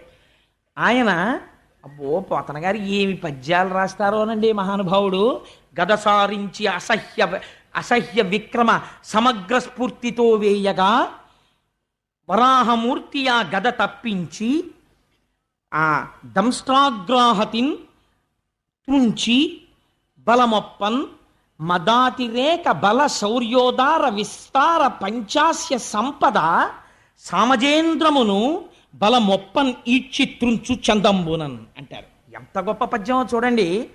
ఆ హిరణ్యాక్షుడు గదని గిర్ర గిర్ర గిర్ర గిర్ర తిప్పి స్వామివారి మీదకి విసిరితే అలవోకగా గదని పట్టుకున్నారట. పట్టుకుని విరిచేసి అవతల పారేసి, నిన్ను చంపడానికి సుదర్శన చక్రం వెయ్యాలా, వాడు భయంకరమైన మాయ కల్పించి భూతప్రేత పిశాచాల్ని ఎముకల్ని వర్షం కల్పించాడు.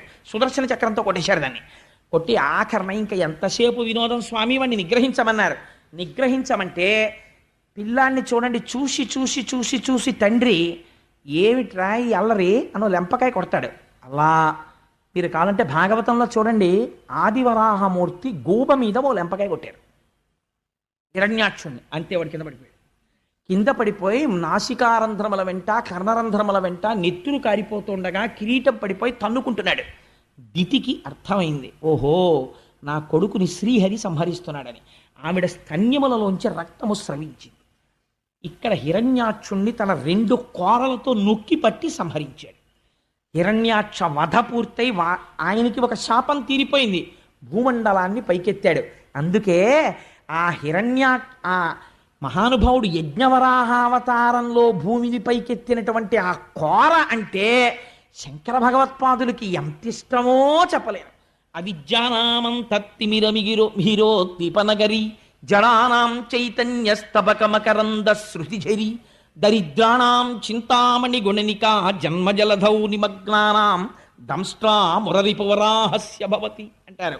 ఆ ఆదివరాహమై యజ్ఞవరాహమై ఆనాడు 2 కోరలతో భూమండలాన్ని సముద్రంలోంచి ఇలా పైకెత్తుతూ తడిసిపోయిన ఒంటితో నిలబడినటువంటి స్వామి ఉన్నారే, ఆ మూర్తిని మానసికంగా ఇక్కడ ఎవరు దర్శనము చేసి చేతులొగ్గి నమస్కరిస్తున్నారో అటువంటి వారి యొక్క జీవన యాత్రలో ఈ ఘట్టమును విన్న రోజు పరమోత్కృష్టమైన రోజు అయి వారి పాపరాశి ధ్వంసమవుతోంది.